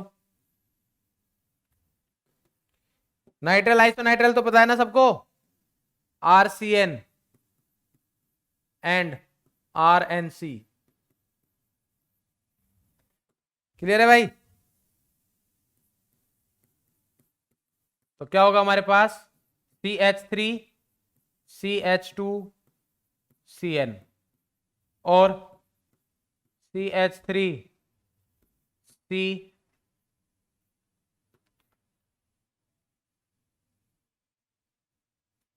CH2 और ये आ गया हमारे पास NC। क्लियर है भाई? तो ये क्या है, एक दूसरे के फंक्शनल आइसोमर्स है। बोले सर और, तो और बताओ, हम तो ग्रुप्स के अकॉर्डिंग चल रहे हैं, जैसा है उसके अकॉर्डिंग। क्लियर है भाई? बोले सर ठीक है, ये आगे हमारे पास नाइट्राइल आइसोनाइट्राइल के बाद तो क्या आता था, एल्डिहाइड आता था। तो एल्डिहाइड जैसा और कोई होता है कि, हाँ एल्डिहाइड जैसा कीटोन होता है। तो क्या आ जाएगा हमारे पास, एल्डिहाइड, क्योंकि एल्डिहाइड और कीटोन में C डबल बॉन्ड होते हैं दोनों में, एल्डिहाइड एंड कीटोन। क्लियर है भाई? चलो भाई, तो एल्डिहाइड और कीटोन की बात कर ली है। तो एल्डिहाइड क्या होता है हमारे पास, एल्डिहाइड होता है RC double bond OH, acid और एस्टर जैसा ही है। एसिड में इधर H आता था, बस उसमें एक एक्स्ट्रा ऑक्सीजन आता था एस्टर में, इसमें ना, बाकी सारी कहानी सेम है। ये हो गया हमारे पास कीटोन। एग्जाम्पल देख लो, क्या होगा हमारे पास एग्जाम्पल, एग्जाम्पल अगर बनाना चाहो, बोले CH3 C double bond O CH3, ये हो गया हमारे पास कीटोन। और इसका अगर एल्डिहाइड बनाओगे तो CH3 CH2 C double bond OH, ये एल्डिहाइड हो गया, ये कीटोन हो गया। क्लियर है? ये दोनों एक दूसरे के क्या है, फंक्शनल आइसोमर है। जरूरी नहीं छोटे छोटे हो, आपको बस समझना है। फंक्शनल ग्रुप अगर देखना आ गया तो बाकी तो कोई दिक्कत ही नहीं, बस डिफरेंट फंक्शनल ग्रुप होना चाहिए। क्या होना चाहिए, डिफरेंट फंक्शनल ग्रुप। ये कीटोन, ये एल्डिहाइड, इधर आइसोसाइनाइड, ये साइनाइड, इधर ये 1 डिग्री एमाइन, ये 2 डिग्री, ये 3 डिग्री, इस टाइप से। क्लियर है बेटा? ये चीज आपको देखनी है बस। ठीक है, अब इसके बाद बताओ भाई और कोई है क्या? बोले सर देखो, पहले पे कार्बोक्सिलिक आता था, दूसरे पे सल्फोनिक, सल्फोनिक को तो हटाओ, ठीक है। उसके बाद एनहाइड्राइड, उसमें एक ऑक्सीजन एक्स्ट्रा होता था और C डबल बॉन्ड O भी होता था, तो उसकी हम बात नहीं कर रहे, ठीक है। उसके बाद आता है हमारे पास एस्टर, एस्टर का हो गया। एस्टर के बाद आता था हमारे पास 5 नंबर पर एसाइल हैलाइड, तो जिसमें क्लोरीन आता था, ठीक है, मतलब X आता था और C डबल बॉन्ड O भी। तो अगर उसको कंपेयर करो तो अब आपको क्या करना पड़ेगा, एल्डिहाइड में मान लो, मैं ऐसे ही बता रहा हूं, मिटा दूंगा अभी इसको। मान लो कि ऐसा है CH3 CH2 C double bond OCl, ये है। और दूसरा हमारे पास दे रखा है CH2Cl CH2 C double bond OH। बोले एक दूसरे के फंक्शनल आइसोमर है क्या? बिल्कुल है, फंक्शनल आइसोमर है, क्यों नहीं है। ये हमारे पास फंक्शनल ग्रुप है कौन सा, एसाइल हैलाइड वाला, RCOCl। और ये हमारे पास क्या है, एल्डिहाइड, और ये क्लोरीन। ये तो हेलोजन अलग है और वो एल्डिहाइड अलग है, तो ये एक दूसरे के फंक्शनल आइसोमर है। ऐसे अगर पेयर बनाने लगे तो बेटा मतलब कितने ही बन जाएंगे, फिर तो मैं किसी का किसी के साथ भी बना दूंगा। तो ऐसे तो सिर्फ दिमाग लगाना है आपको, बात समझ में ही नहीं आई बेटा। तो ये एक दूसरे के, चलो मिटाता नहीं मैं, एक दूसरे के यहाँ क्या है बेटा, इसको अगर मैं A बोलूं और इसको अगर मैं B बोलूं, तो ये दोनों एक दूसरे के क्या है, फंक्शनल आइसोमर है, एक दूसरे के फंक्शनल आइसोमर है। क्लियर है भाई? चलिए हम नेक्स्ट ग्रुप की बात कर रहे थे। तो एक इंपॉर्टेंट ग्रुप आता है जहां पर मिस्टेक करते हैं बच्चे बहुत ज्यादा, ये बहुत इंपॉर्टेंट है। नेक्स्ट है हमारे पास, नंबर लिख रहे थे क्या अपन, हाँ लिख तो रहे थे, 1 2 3 4 ही हुए क्या अभी तक, 1 2 3 4 5 हो गए ना, ठीक है। 5 के बाद आता है 6, 6 पे क्या है हमारे पास, एल्कोहल एंड फिनोल, ये बहुत इंपॉर्टेंट है बेटा। बोले सर एल्कोहल कौन सा, तो एल्कोहल में बेटा हमारे पास है बेंजाइल एल्कोहल। कौन सा है, बेंजाइल एल्कोहल। तो देखो इसमें क्या होगा हमारे पास, ये शो करेगा कैसे, ये हमारे पास आ गया, जैसे मान लो ये है बेंजीन के साथ CH2OH, मतलब डायरेक्टली बेंजीन के साथ कनेक्टेड नहीं है, तो इसको बेंजाइल, ये पता है ना आपको, PHCH2 को बेंजाइल ग्रुप बोलते हैं, ये मैंने बता रखा है जब रेडिकल्स के नेमिंग बताई थी। और दूसरा हमारे पास है अगर बेंजीन के साथ डायरेक्टली हमारे पास क्या कनेक्टेड हो बेटा, OH, ठीक है। अब मिथाइल को कहीं भी लगा दो, ये हमारे पास आ गया, ठीक है। तो ये एक दूसरे के क्या है, फंक्शनल आइसोमर है, एक दूसरे के क्या है बेटा, फंक्शनल आइसोमर है। ये बात समझ में आ रही नहीं आ रही बेटा, बहुत इंपॉर्टेंट है, बहुत ज्यादा इंपॉर्टेंट है, क्लियर है। ये दोनों एक दूसरे के क्या है, फंक्शनल आइसोमर है। क्यों? क्योंकि इन दोनों की केमिकल प्रॉपर्टी अलग अलग होती है। बेंजीन के साथ डायरेक्टली OH ग्रुप कनेक्टेड है और फिर CH2 के बाद sp3 हाइब्रिडाइज कार्बन है, ये इसके साथ कनेक्टेड है, अलग अलग प्रॉपर्टी शो करते हैं, इसलिए अलग अलग फंक्शनल ग्रुप कंसीडर किए जाते हैं। ये फिनोल है और वैसे इसका नेम देखो तो क्रिसोल होता है, बताऊंगा मैं, धीरे धीरे पढ़ते जाएंगे। इसका कॉमन नेम क्या होता है बेटा, ऑर्थो क्रिसोल, ऑर्थो पोजीशन पे ना, ऑर्थो क्रिसोल। मेटा क्रिसोल क्या होगा, मेटा वो अभी, अच्छा ये नहीं अभी मत लिखो, क्योंकि ऑर्थो मेटा पैरा मैंने बताया नहीं, मैं बताऊंगा आराम से, सारी चीजें बात करेंगे हम, क्लियर है बेटा, ये चीज समझ में आ गई। ठीक है, तो ये आ गया हमारे पास। और कोई बना सकते हैं क्या, बताओ, 1 डिग्री 2 डिग्री एमाइन हो गए, ये भी हो गया हमारे पास। और तो बनाए बस, ऐसे तो बहुत सारे बन जाएंगे, नाइट्रो नाइट्राइटो भी बन जाएगा। ठीक है, एक और लिखा देता हूं, चलो। तो अब तो दिमाग लगाना है बेटा, दिमाग लगा के करना है, वैसे इससे ज्यादा पूछता नहीं है एनटीए, बट फिर भी क्या है हमारे पास, नाइट्रो और नाइट्राइटो, नाइट्रो एंड नाइट्राइटो। क्या होता है नाइट्रो नाइट्राइटो, क्या बोल रहे हैं भाई,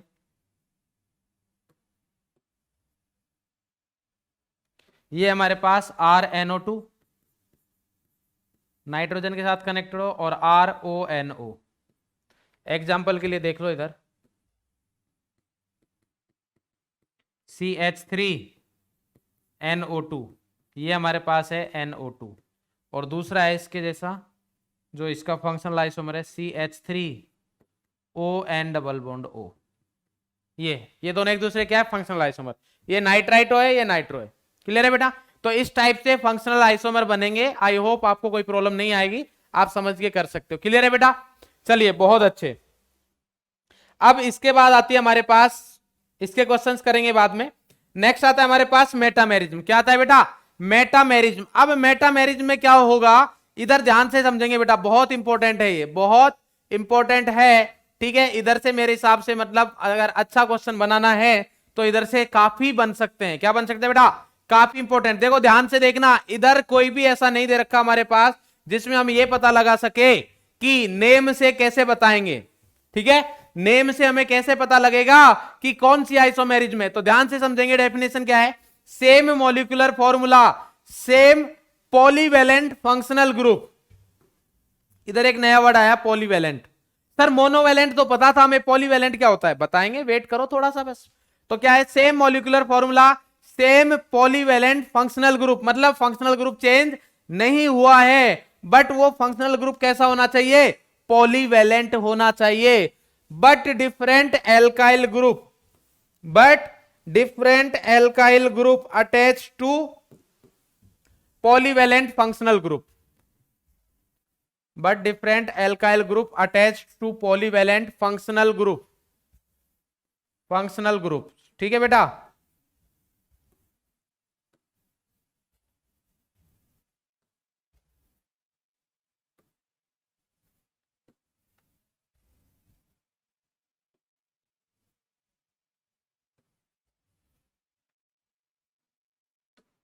फंक्शनल ग्रुप लिख देते हैं हम पूरा।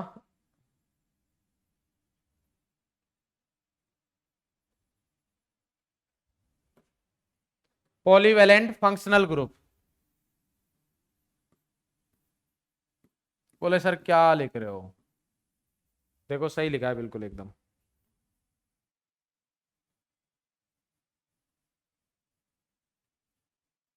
बहुत अच्छे, चलो भाई तालियां हो जाए खुद के लिए। ठीक है, क्या होना चाहिए, पॉलीवेलेंट फंक्शनल ग्रुप होना चाहिए। अब देखो ध्यान से समझेंगे क्या बोल रखा है। पॉलीवेलेंट का मतलब समझना, जो मोनोवेलेंट क्या होता था, जो एक बॉन्ड बनाता है, पॉलीवेलेंट मतलब एक से ज्यादा बनाता है। तो मैं सम पॉलीवेलेंट फंक्शनल ग्रुप लिख देता हूं आपके लिए। क्या लिख देता हूं बेटा, पॉलीवेलेंट फंक्शनल ग्रुप लिख देते हैं हम। तो पॉलीवेलेंट फंक्शनल ग्रुप कौन कौन से होंगे हमारे पास, polyvalent functional groups, polyvalent functional groups. देखो भाई,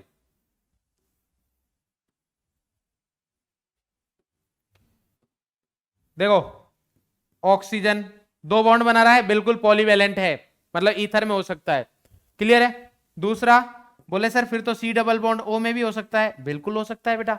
बोले सर ऐसे तो फिर एस्टर वाला जो ग्रुप होता था सी डबल बॉन्ड ओ, ओ इसमें भी हो सकता है, हाँ बिल्कुल हो सकता है, ये 2 बॉन्ड बना रहा है ना, एक और एक ये 2। क्लियर है। बोले सर और ऐसे तो सर एमाइन में तो बहुत हो सकता है, भर भर के हो सकता है, NH बिल्कुल सही है, N ये बिल्कुल ये भी सही है। क्लियर है बेटा, ये भी क्या है हमारे पास पॉलीवैलेंट है। बोलो भाई क्लियर है। और बताओ सी डबल बॉन्ड ऐसे सल्फर का भी आ जाएगा। क्लियर है भाई, ये आगे क्लियर है। एनहाइड्राइड में भी आ जाएगा। एनहाइड्राइड में कैसा आएगा, एनहाइड्राइड होता था हमारे पास सी डबल बॉन्ड ओ, इसके बाद ओ, फिर क्या आता था हमारे पास, उसी टाइप से बनाओ जिससे कि आपके दिमाग में रहे, ओ सी डबल बॉन्ड ओ और इसके बाद ये, तो ये पॉलीवैलेंट है। बात समझ में, ऐसे बन जाएंगे, आपको उसके बारे में ज्यादा सोचने की जरूरत नहीं है। सल्फर का और बनाना हो तो देखो एस डबल बॉन्ड ओ और इधर क्या आ गया ओ, ऐसे कर लो। बात समझ में बेटा, तो ऐसे बहुत सारे हैं। पॉलीवैलेंट का मीनिंग समझो आप, जो एक से ज्यादा बॉन्ड बनाए, जो एक से ज्यादा बॉन्ड बना सके उसका मतलब पॉलीवैलेंट है। बट इस पूरी डेफिनेशन में जो इंपॉर्टेंट बात है ना, वो पता है क्या है, ये है सेम पॉलीवैलेंट फंक्शनल ग्रुप। क्या होना चाहिए बेटा, सेम पॉलीवैलेंट फंक्शनल ग्रुप होना चाहिए। फंक्शनल ग्रुप चेंज नहीं होना चाहिए, क्योंकि अगर फंक्शनल ग्रुप चेंज हो गया इसका मतलब आइसोमेरिज्म चेंज हो गई, क्योंकि फंक्शनल ग्रुप चेंज तो कौन सी आइसोमेरिज्म, सर फंक्शनल आइसोमेरिज्म हो जाएगी, वो तो कौन सी हो जाएगी, फंक्शनल आइसोमेरिज्म हो जाएगी। बिल्कुल सही बात है बेटा। तो आपको करना क्या है, सेम फंक्शनल ग्रुप होना चाहिए, बट उनके साथ जो एल्काइल ग्रुप अटैच है वो डिफरेंट होने चाहिए। बोले सर एल्काइल ग्रुप कहां, तो बेटा पॉलीवैलेंट इसीलिए तो रखा है, इधर की साइड अलग अलग होने चाहिए, तो उस टाइप को हम क्या बोलते हैं, उस आइसोमेरिज्म को क्या बोलेंगे, मेटामेरिज्म। क्या बोलेंगे बेटा, मेटामेरिज्म। बोले सर एक एग्जांपल हो जाए, बोले एक क्यों, ज्यादा करेंगे भाई, एक से क्या होगा, देखो एक से क्या होगा, देखो भाई ये हमारे पास है CH3 सी डबल बॉन्ड ओ, ओ C3H7, ये हमारे पास एक दे रखा है। क्लियर है भाई। और इसके साथ दे रखा है हमारे पास एक कंपाउंड और बनाया उन्होंने CH3 CH2 C double bond O, O C2H5। इन दोनों में रिलेशन बताना है हमें कि ये दोनों एक दूसरे के क्या लगते हैं, क्या संबंध है इन दोनों में। तो हमने देखा कि भाई मॉलिक्यूलर फॉर्मूला वगैरह सब कुछ सेम आ रहा है, 5 कार्बन 2 3 2 5 कार्बन, वही सब कुछ सेम है। तो अब देखो हमारे पास, अगर आप इस चीज को देखोगे तो इधर कितने कार्बन, 2 कार्बन। क्लियर है। इसमें इधर कितने कार्बन, 3 कार्बन। बात समझ में ही नहीं आई, तो डिफरेंट एल्काइल ग्रुप हुए नहीं हुए, इधर कितने कार्बन 2, इधर कितने कार्बन 3, तो डिफरेंट हो गए। इधर भी डिफरेंट है, ऑब्वियस सी बात है, कहीं पे भी हो सकता है, ऐसा जरूरी नहीं कि एक ही साइड होना जरूरी है। अगर एक साइड होगा तो दूसरी साइड हो ही जाएगा वैसे नॉर्मल, मतलब मैक्सिमम केसेज में, कभी कभार नहीं भी होगा, वो भी हम बात करेंगे। ठीक है, मतलब बेसिकली आपको आइडिया लग गया ना कि कैसे चेक करना है। सबसे पहला काम रहेगा, पॉइंट नोट कर लेना, कि सबसे पहले हम चेक करेंगे मेटामेरिज्म के लिए फर्स्ट, ये आपको कॉपी के टॉप पे लिखना है, इधर जो व्हाइट स्पेस होता है, मेटामेरिज्म जिस पेज पे आप लिख रहे हो ना, उसमें कॉपी के टॉप पर बिल्कुल सबसे पहले आपको ये दिमाग में आना चाहिए, first check functional groups. Functional group, सबसे पहले आप फंक्शनल ग्रुप चेक करोगे। मेटामेरिज्म के लिए सबसे पहले क्या चेक करोगे, फंक्शनल ग्रुप। अगर फंक्शनल ग्रुप सेम आएगा तभी मेटामेरिज्म होगी, अदरवाइज नहीं होगी। बात समझ में ही नहीं बेटा, तो ये चेक करोगे। ऐसा नहीं कि आप डिफरेंट एल्काइल ग्रुप पे पहले जा रहे हो, मैं बता रहा हूं आप मिस्टेक करोगे, मैं बता रहा हूं आपको भाई, आप मिस्टेक करोगे। जैसे मैं बता देता हूं अभी सर बता के कर रहे हो तब तो बता ही देंगे, कोई नहीं, मेरा काम है कॉन्सेप्ट सिखाना, तो आपको सिखाता हूं, बता के गलती करवाएंगे, क्या दिक्कत है। ये हमारे पास है CH3 CH2 CH2। अच्छा इससे पहले हम एग्जांपल लेते हैं, हाँ बिल्कुल सही है, CH3 CH3 C double bond O OC2H5। Clear है भाई। और दूसरा हमारे पास दे रखा है CH3 CH2 CH2 C double bond O OC2H5। बता भाई, ये फंक्शनल आइसोमर, ये मेटामेरिज्म है या नहीं है?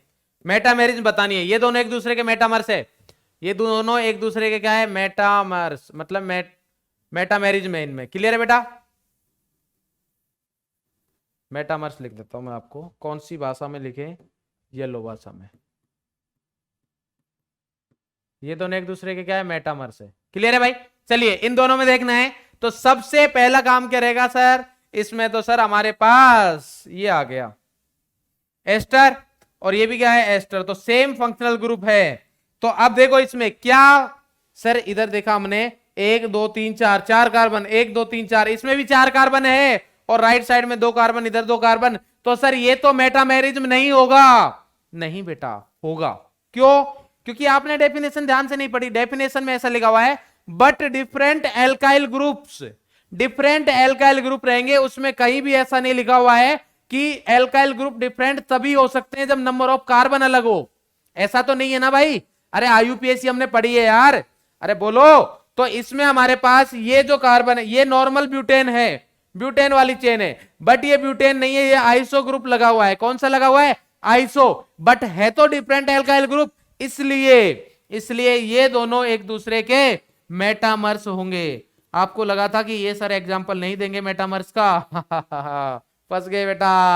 ये दोनों एक दूसरे के क्या है? मेटामर्स है। क्यों? क्योंकि डिफरेंट एल्काइल ग्रुप से। बात समझ में आ रही नहीं आ रही? क्लियर है? अब आया कि सर ठीक है मैं समझ गया आपकी बात, बट सर आप इनको बार बार बोले जा रहे हो कि ये मेटामर्स है, तो सर ये तो चेन आइसोमर नहीं है क्या? गलत पढ़ा दिया सर ने, गलत पढ़ा दिया सर ने। क्या कर दिया? गलत पढ़ा दिया। ये तो सर चेन आइसोमर है। क्यों? क्योंकि सर यहां पर देखो 1 2 3, 3 कार्बन की मेन चेन, और इधर 4 कार्बन की मेन चेन। और अभी आपने बताया कि अगर चेन डिफरेंट हो तो चेन आइसोमर्स होते हैं। बिल्कुल सही बात है, मैं अभी भी चेंज नहीं कर रहा हूं स्टेटमेंट को। ये चेन आइसोमर भी है और मेटामर्स भी है। क्लियर है? अब वो डिपेंड करेगा ऑप्शन पर कि ऑप्शन में क्या आएगा। तो मैं अभी आपको लास्ट में ट्रिक बता, मतलब ट्रिक नहीं, एक बताऊंगा कि प्रायोरिटी ऑर्डर क्या होता है। तो मैं इधर लिख देता हूं आपको एक बार प्रायोरिटी ऑर्डर, ये अच्छे से दिमाग में बिठा लेना। R T F M C P, इसके अकॉर्डिंग चलोगे। R T F M C P. R मतलब रिंग चेन, टी मतलब टोटोमेरिज्म, एफ मतलब फंक्शनल, एम मतलब मेटामेरिज्म, सी मतलब चेन, और पी मतलब पोजिशनल। बात समझ में आ गई? ये प्रायोरिटी ऑर्डर है। क्या है बेटा? Priority order. क्लियर है? ये प्रायोरिटी ऑर्डर है। तो ऑप्शन के अकॉर्डिंग है कि अगर मेरे पास ऑप्शन में दे रखा है, चेन भी दे रखा है, मेटामेरिज्म भी दे रखा है, और सिंगल करेक्ट है, तो मैं मेटामेरिज्म को ही प्रायोरिटी दूंगा क्योंकि पहले एम आ रहा है, तो वो मेरा आंसर होगा। बट अगर ऑप्शन में मेरे को मेटामेरिज्म नहीं मिला तो ऐसा थोड़ी कि मैं ऑप्शन छोड़ के आ जाऊंगा, ऐसा तो नहीं खेलेंगे। तो चेन आइसोमेरिज्म होगी तब हमारे पास। बात समझ में आ गई बेटा?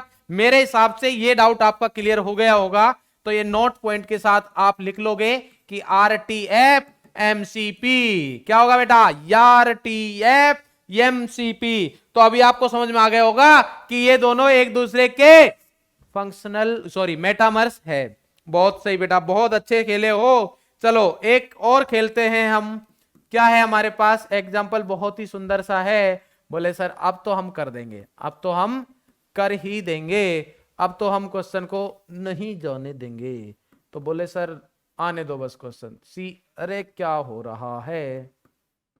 CH3 CH2 CH2, और ये आ गया हमारे पास C double bond O OH, और दूसरा आ गया हमारे पास CH3 CH2, और ये आ गया C डबल बॉन्ड O, और ये आ गया OCH3। बोले सर इतना इजी?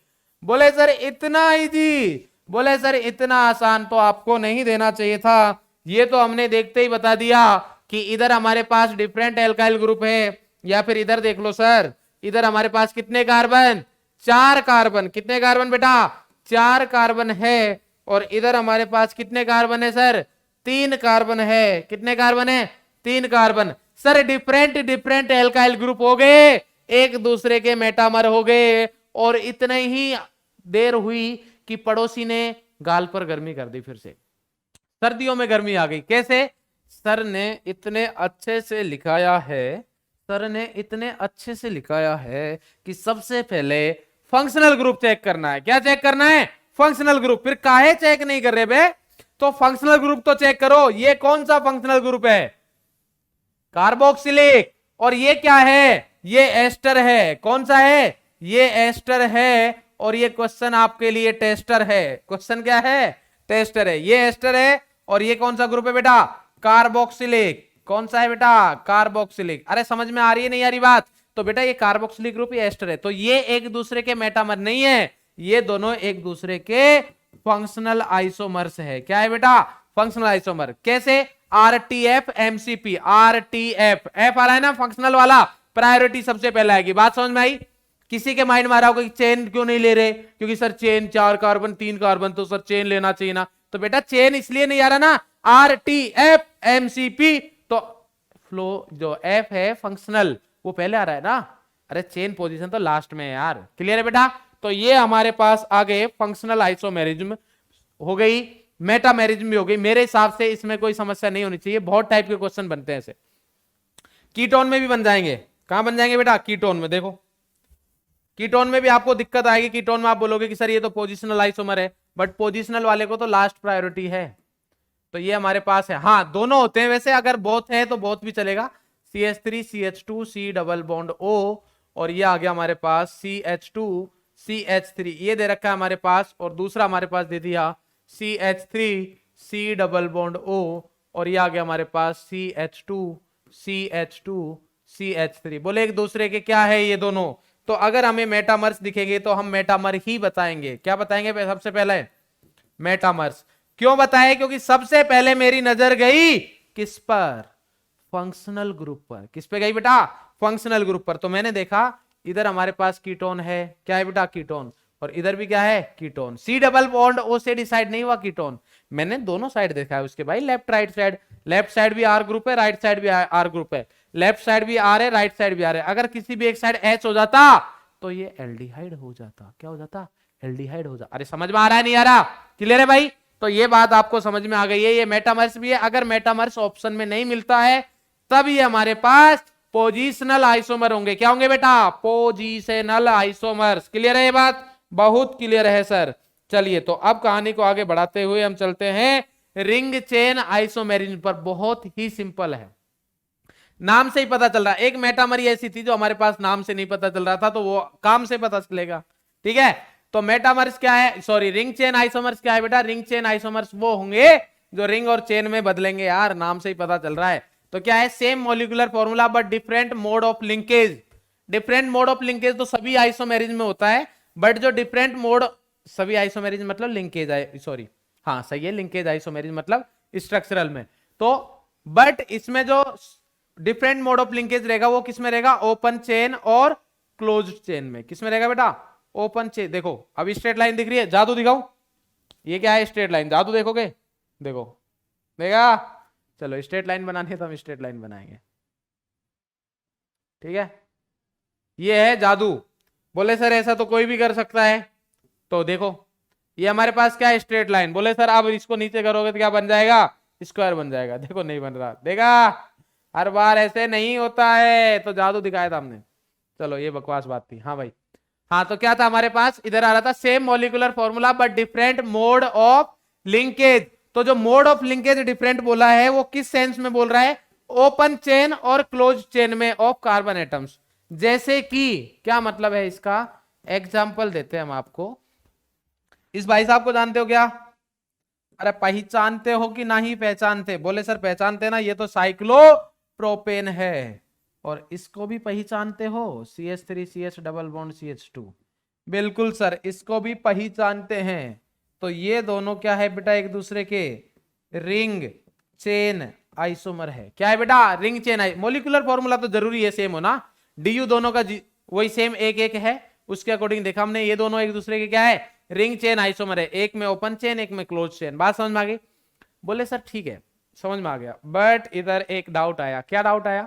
सर आप बहुत खेला खेल रहे थे हमारे साथ कि आपने बताया था कि सर हम फंक्शनल ग्रुप की डेफिनेशन बताई थी कि सर डिफरेंट डिफरेंट प्रॉपर्टी होती है उनके, हमारे पास डिफरेंट डिफरेंट क्या होते हैं बेटा? जिनकी डिफरेंट डिफरेंट प्रॉपर्टी होती है उसमें हमारे पास क्या होता था, हाँ, जिनकी डिफरेंट डिफरेंट प्रॉपर्टी होती है वो डिफरेंट डिफरेंट फंक्शनल ग्रुप होते हैं। तो सर डबल और सिंगल बॉन्ड की, इधर तो डबल बॉन्ड है इधर सिंगल बॉन्ड है, क्या डिफरेंट प्रॉपर्टी नहीं होती? होती है। और ये दोनों एक दूसरे के फंक्शनल आइसोमर भी होते हैं बेटा। क्या होते हैं? फंक्शनल आइसोमर भी होते हैं। तो ring chain isomers are also functional isomers. Clear है? बट पहली प्रायोरिटी किसको मिलेगी? आर, रिंग चेन को। किसको मिलेगी बेटा? रिंग चेन को। क्लियर है? तो ये आ गया हमारे पास। बोले सर और एग्जाम्पल? ठीक है भाई, एग्जाम्पलों की कमी थोड़ी है यार, तुम बोलो और हम एग्जाम्पल ना दे फिर क्या मजा जीने का।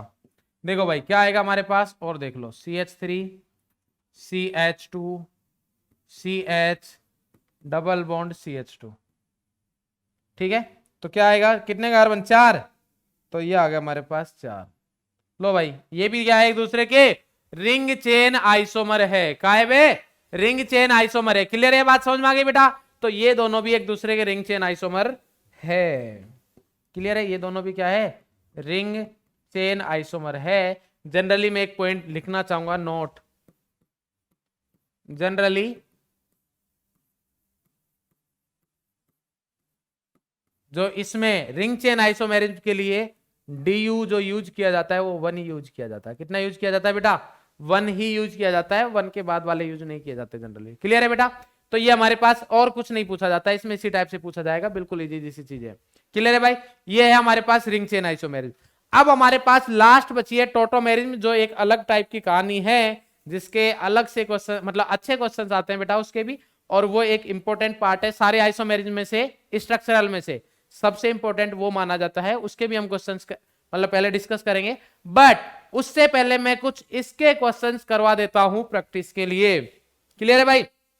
चलिए, तो अब हम खेलेंगे क्वेश्चन क्वेश्चन खेलेंगे। क्या खेलेंगे बेटा? क्वेश्चन क्वेश्चन खेलेंगे। तो 3-4 क्वेश्चन कर लेते हैं। तो पहला क्वेश्चन आता है हमारे पास, ये क्या है? CH3 CH2OH and CH3O CH3 are the example of. ये किसके एग्जाम्पल है बताना है आपको। बताओ भाई।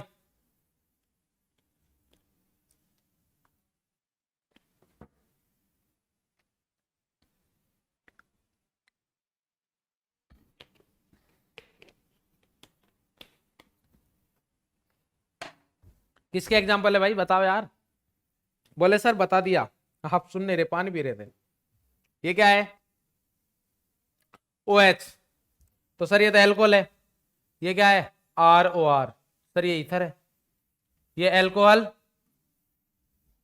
बोले सर कलर नहीं दिख रहा। वैसे तो दिख रहा है, मेरे को पता है, बट तुम लोग तो परेशान करना चाहते हो ना सर को। तो ये क्या है? एल्कोहल। और ये क्या है? ईथर। तो डिफरेंट डिफरेंट फंक्शनल ग्रुप है।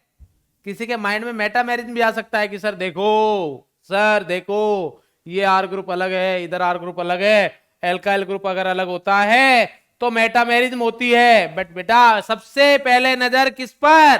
फंक्शनल ग्रुप पर। सबसे पहले नजर किस पर? फंक्शनल ग्रुप पर। हेलो हेलो, नजरे फंक्शनल ग्रुप पर। बात समझ में आ गई बेटा?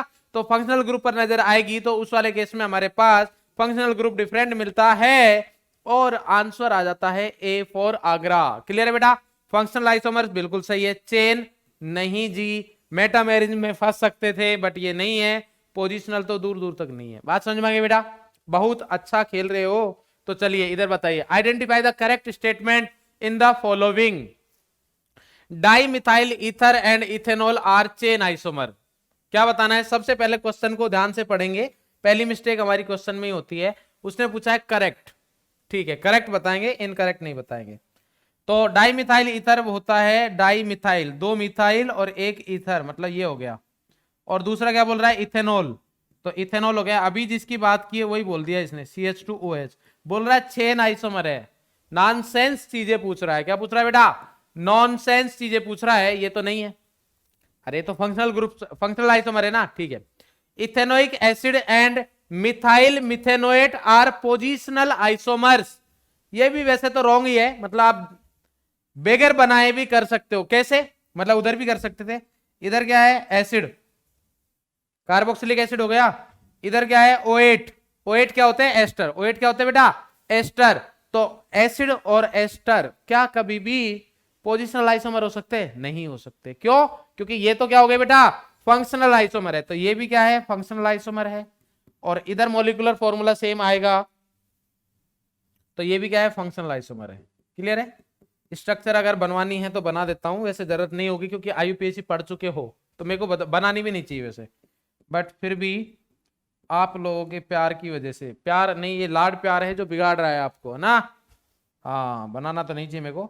सबसे पहले मिथाइल बोला है तो मिथाइल के लिए ओ पर लगा दिया हमने मिथाइल, और उसके बाद मिथेनोइड बोला है मतलब एक कार्बन, तो C double bond O H, तो ये हमारे पास मिथाइल मिथेनोइड। क्लियर है? पोजिशनल आइसोमर नहीं, ये तो रॉन्ग है, तो बॉम्बे भी क्या हो गया, रॉन्ग। नेक्स्ट चलते हैं सी के पास, propan 1 ol and propan 2 ol, ये तो सही बात बोल रहा है, इसने खुद नहीं बोल दिया, बोले प्रोपेन 1 ऑल और प्रोपेन 2 ऑल पोजीशन आइसोमर है, बिल्कुल सही है, पोजीशन अलग अलग दिख ही रही है, एक में अल्कोहल की पोजीशन 1 है, एक में 2 है, ये तो सही है, तो चेन नहीं, आंसर हो गया।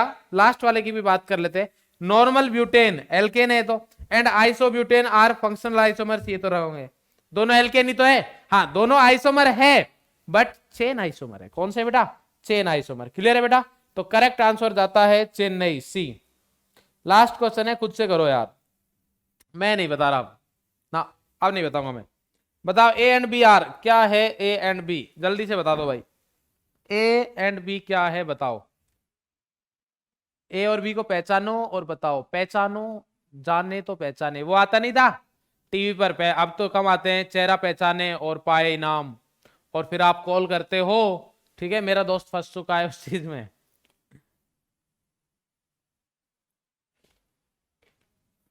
करोड़पति नहीं बनना चाहते लोग, ऐसे कॉल कर कर करके लाखों रुपए जीतोगे, लाखों इनाम, और तब आपके पैसे कटते हैं एक एक मिनट के 24-24 रुपए, है ना, और आपका कॉल लगता नहीं है, पहुंचता नहीं उधर तक।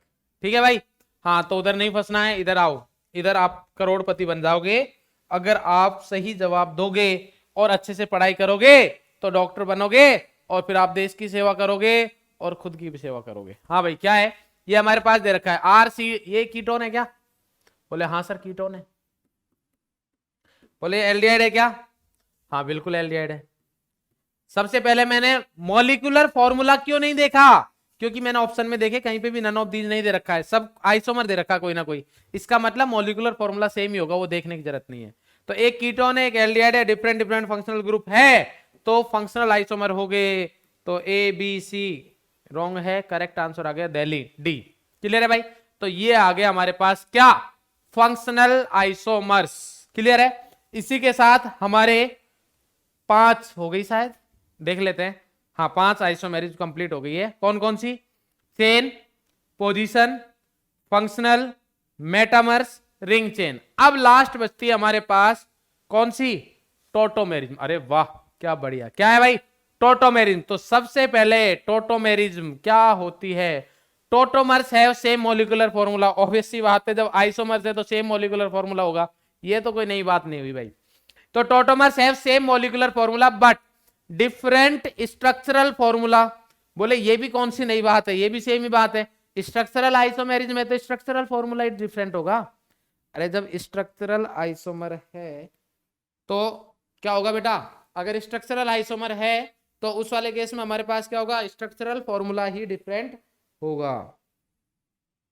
दर्द कर रहा है यार ये ना, हाँ भाई ठीक है, थोड़ी पोजीशन चेंज की है इसकी, पोजिशनल आइसोमर हो गया ना क्या है? Tautomers have same molecular formula but different structural formula. Structural formula क्या है? डिफरेंट है। किसकी वजह से है? Due to wandering nature of active hydrogen between two atoms. दो एटम्स के बीच में एक्टिव हाइड्रोजन के वांडरिंग मतलब घुमक्कड़, घुमक्कड़ हाइड्रोजन है, उसकी वजह से जो स्ट्रक्चर चेंज हो रही है, उस आइसोमेरिज्म को टोटोमेरिज्म बोलते हैं। क्लियर है बेटा? और जिन दो स्ट्रक्चर्स की हम बात कर रहे हैं वो एक दूसरे के टोटोमर्स कहलाएंगे। बोले सर ठीक है, थोड़ा एग्जांपल बताओ। देखो भाई ध्यान से समझना, इसी से आप सारी चीजें समझ जाओगे, एग्जांपल ध्यान से समझेंगे। कई बार आप एग्जांपल को हल्के में ले जाते हो, तो एग्जांपल को हल्के में नहीं लेना है। ये हमारे पास है कार्बन, इसको बोलते हैं हम H, इधर कुछ है, इधर भी कुछ है, ये हमारे पास है। क्लियर है भाई? बहुत क्लियर है सर, क्लियर नहीं बहुत ही क्लियर है। कलर व चेंज करो, हो गया भाई। ये होता है इक्विलिब्रियम का साइन। किसका होता है? इक्विलिब्रियम का साइन। अगर किसी ने ऐसा सोचा तो उसको पढ़ेंगे चांटे। क्या पढ़ेंगे? चांटे। ये साइन होता है रिवर्सिबल का। किसका होता है? रिवर्सिबल का। रिवर्सिबल रिएक्शन में कहीं पर इक्विलिब्रियम आता है, जरूरी नहीं कि ये मतलब ये इक्विलिब्रियम का नहीं है। इसका मतलब ये है कि रिएक्शन आगे भी जा रही है, रिएक्शन पीछे भी जा रही है। क्लियर है भाई? हाँ ठीक है। तो ये हमारे पास है। तो अब आप देखो, सिंपल सिंपल सी बातें करेंगे हम, कोई नई बातें नहीं होगी, सारी बातें पुरानी होंगी और वो बातें होंगी जो आपको पसंद आने वाली है। कौन सी बातें होंगी? जो आपको पसंद आने वाली है। अच्छा सा कलर ढूंढते हैं, मिल गया वैसे तो ठीक है। हाँ भाई, सारी बातें वो होंगी जो आपको पसंद आने वाली है। अच्छे कलर के चक्कर में हमारा अच्छा कलर चला गया। तो देखो भाई क्या होगा हमारे पास इधर, ये मोर इलेक्ट्रॉन नेगेटिव ऑक्सीजन, बिल्कुल सर। तो ये बॉन्ड ऐसे रोटेट होगा, हाँ होगा सर। तो इस कार्बन के ऊपर क्या पार्शियल पॉजिटिव आया? इस कार्बन के ऊपर क्या पार्शियल पॉजिटिव आया? बिल्कुल आया सर। तो इसको चाहिए अब इलेक्ट्रॉन। क्या चाहिए बेटा? इलेक्ट्रॉन। इसके ऊपर पार्शियल नेगेटिव आ गया। तो अब ये इलेक्ट्रॉन किससे मांगे? ये इलेक्ट्रॉन इससे मांगेगा, पड़ोसी से। पड़ोसी है कार्बन। अब कार्बन बोलेगा कि ठीक है भाई मैं करता हूं जुगाड़, तो ये किसी गरीब को पकड़ेगा। गरीब क्या है बेचारा? हाइड्रोजन। तो ये हाइड्रोजन से इलेक्ट्रॉन लेगा और ये बॉन्ड ऐसे निकल जाएगा।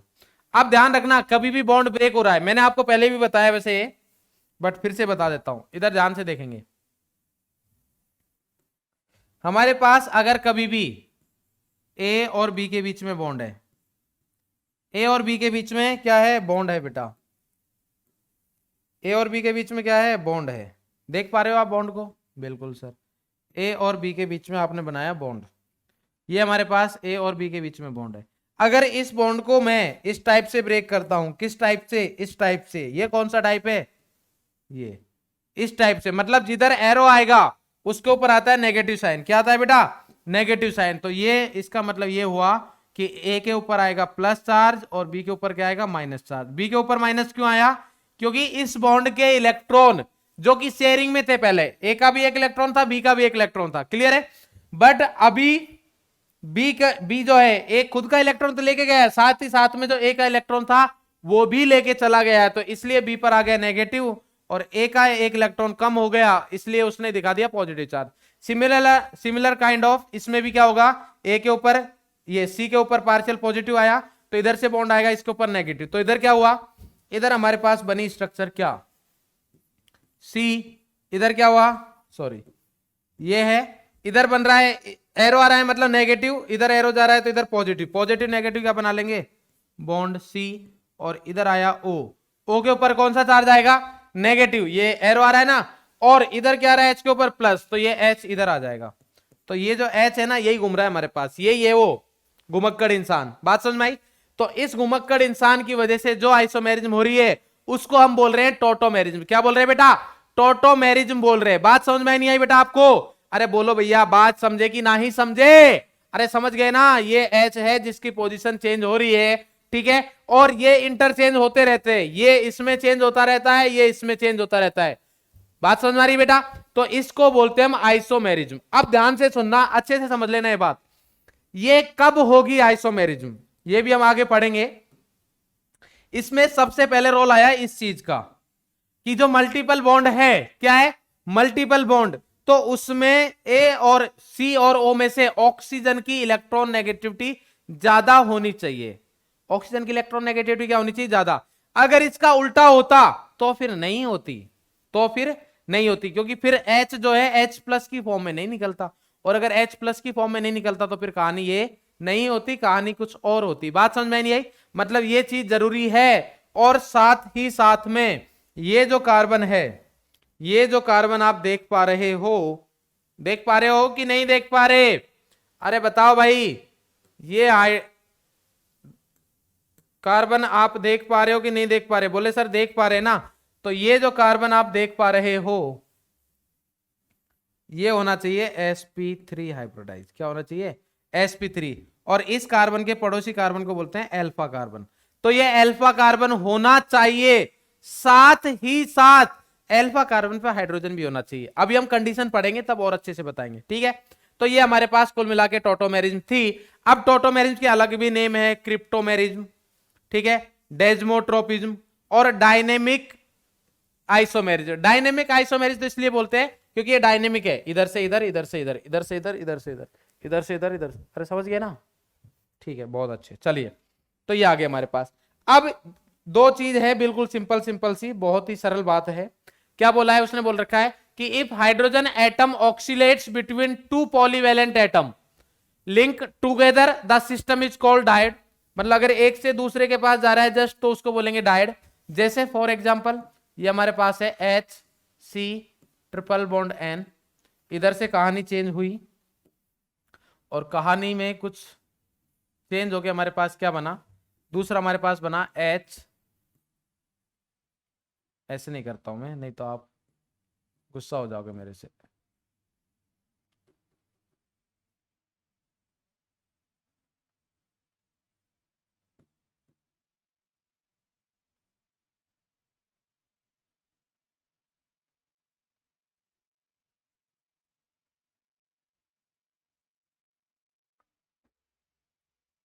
HCN और दूसरा क्या होगा हमारे पास?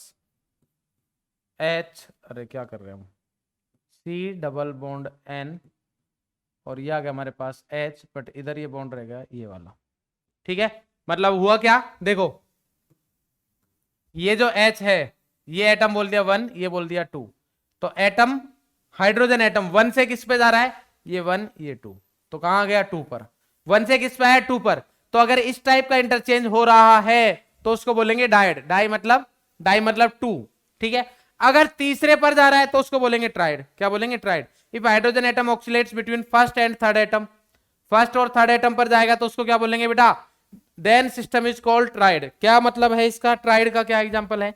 जैसे सिंपल से एग्जांपल लेता हूं मैं, CH3 C double bond O, ये हमारे पास CH2 C H2 और H। CH3 को मतलब इस टाइप से लिख दिया मैंने। अब क्या होगा हमारे पास? ये सब कुछ सेम कलर की क्यों हो रही चीजें भाई, काहे ऐसा हो रहा है बे? तो ये आ जाएगा हमारे पास, एक ये और एक ये, तो हमारे पास क्या आ जाएगा बेटा? CH3 COH double bond CH2। क्या हुआ है? देखो फिर से वही कर रहा हूं मैं, इसको 1, इसको 2, इसको 3 बोला, तो ये हाइड्रोजन है 1 पर, और अभी हाइड्रोजन किस पे आ गया? 3 पर। ये 1, ये 2, ये 3, तो 1 से 3 पर जा रहा है ट्राइड, 1 से 2 पर जा रहा है डाइड। मतलब ऐसा पूछता नहीं जनरली, बट बाई चांस कहीं पे पूछ लिया तो उसके लिए हमारे पास। क्लियर है बेटा? तो डाइड ट्राइड समझ में आ गया होगा आपको। अब ये कैसे जा रहा है वो चीज तो हम समझेंगे। ठीक है, और मैं आपको इसकी ट्रिक भी बताऊंगा कि आप डायरेक्टली कैसे बताओगे। ठीक है, ये कैसे हमारे पास बनता है। अब देखो दूसरा, इसमें क्या है हमारे पास? C डबल बॉन्ड O है, तो इस फॉर्म को बोलते हैं कीटो फॉर्म। क्या बोलते हैं बेटा? Keto form. क्या बोलते हैं? कीटो फॉर्म। कीटो, क्योंकि C डबल बॉन्ड O है ना, मतलब ऐसा नहीं बोलोगे सर एल्डिहाइड में भी तो C डबल बॉन्ड होता है, बिल्कुल सही बात है, but C double bond O मतलब कीटो ग्रुप है, इसको C डबल बॉन्ड O क्या बोलते हैं हम? Keto group. ठीक है, और इसमें क्या है हमारे पास? इसमें देखो ये डबल बॉन्ड है, डबल बॉन्ड को क्या बोलते हैं? इन। अरे डबल बॉन्ड है ना, कार्बन कार्बन डबल बॉन्ड, इसको क्या बोलते हैं? इन। और OH को क्या बोलते हैं? ऑल, तो इसको बोलते हैं हम इनोल। क्या बोलते हैं बेटा? इनोल। तो ये हमारे पास कीटो इनोल आइसोमेरिज्म, इसको क्या बोल देते हैं फिर हम? कंबाइंड। ये जो कीटो से इनोल में हो रहा है इसको बोलते हैं कीटो इनोल आइसोमेरिज्म। क्लियर है? तो इधर लिख देता हूं मैं, कीटो enol isomerism.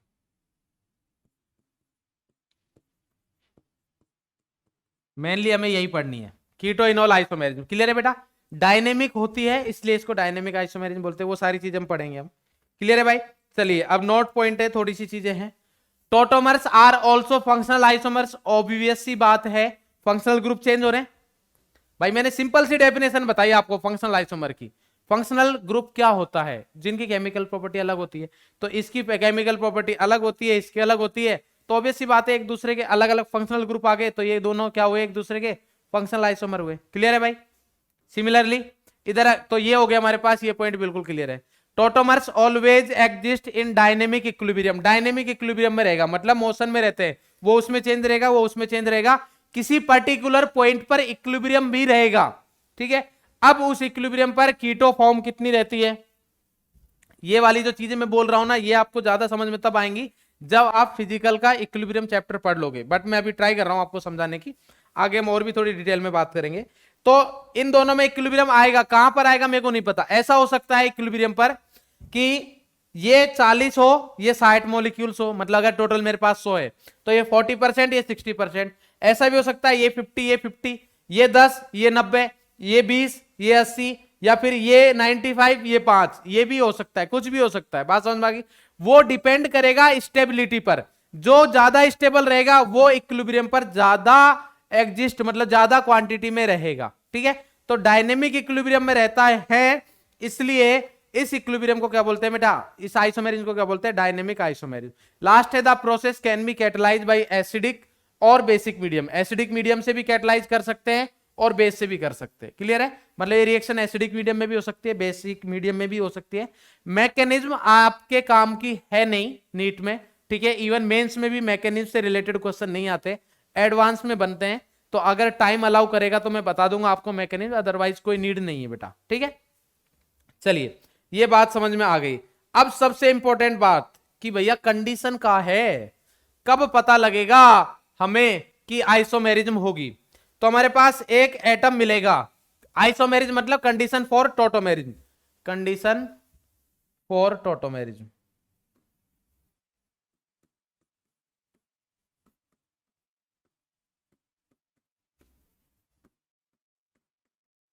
Condition for tautomerism. Clear है भाई? तो ये बात करते हैं हम। तो अब देखो सबसे पहले क्या मिलेगा आपको, ये चीज देखना। सबसे पहले आपको ये ढूंढना है ए डबल बॉन्ड बी, ये ढूंढा। अब इसमें भी एक कंडीशन होनी चाहिए, हर एक की कंडीशन बताऊंगा।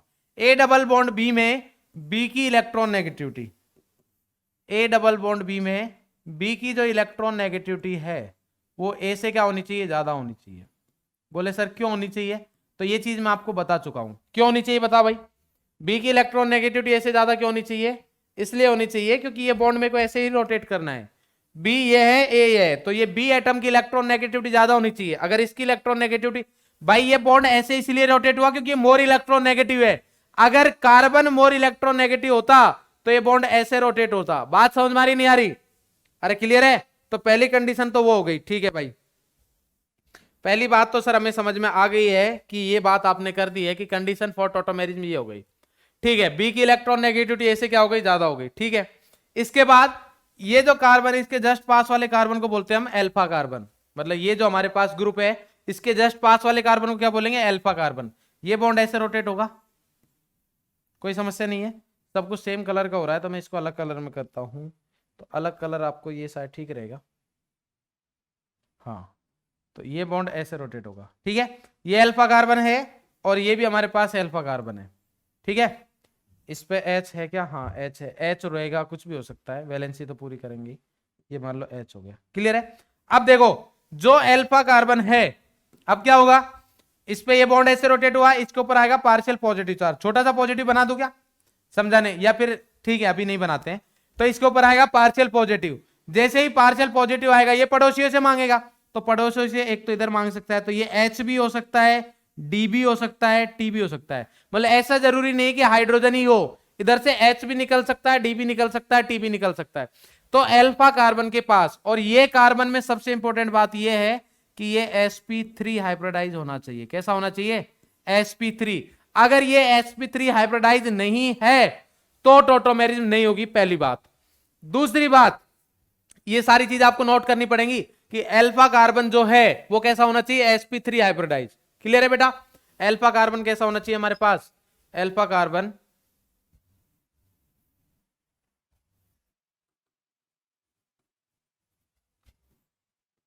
इधर लिख देता हूं मैं sp3। तो अल्फा कार्बन कैसा होना चाहिए हमारे पास? Alpha carbon should be, must क्यों नहीं लिख रहा बताऊंगा अभी, sp3। ठीक है, दूसरा हमारे पास इसके पास अल्फा हाइड्रोजन या फिर ड्यूटेरियम या ट्रीटियम भी प्रेजेंट होना चाहिए।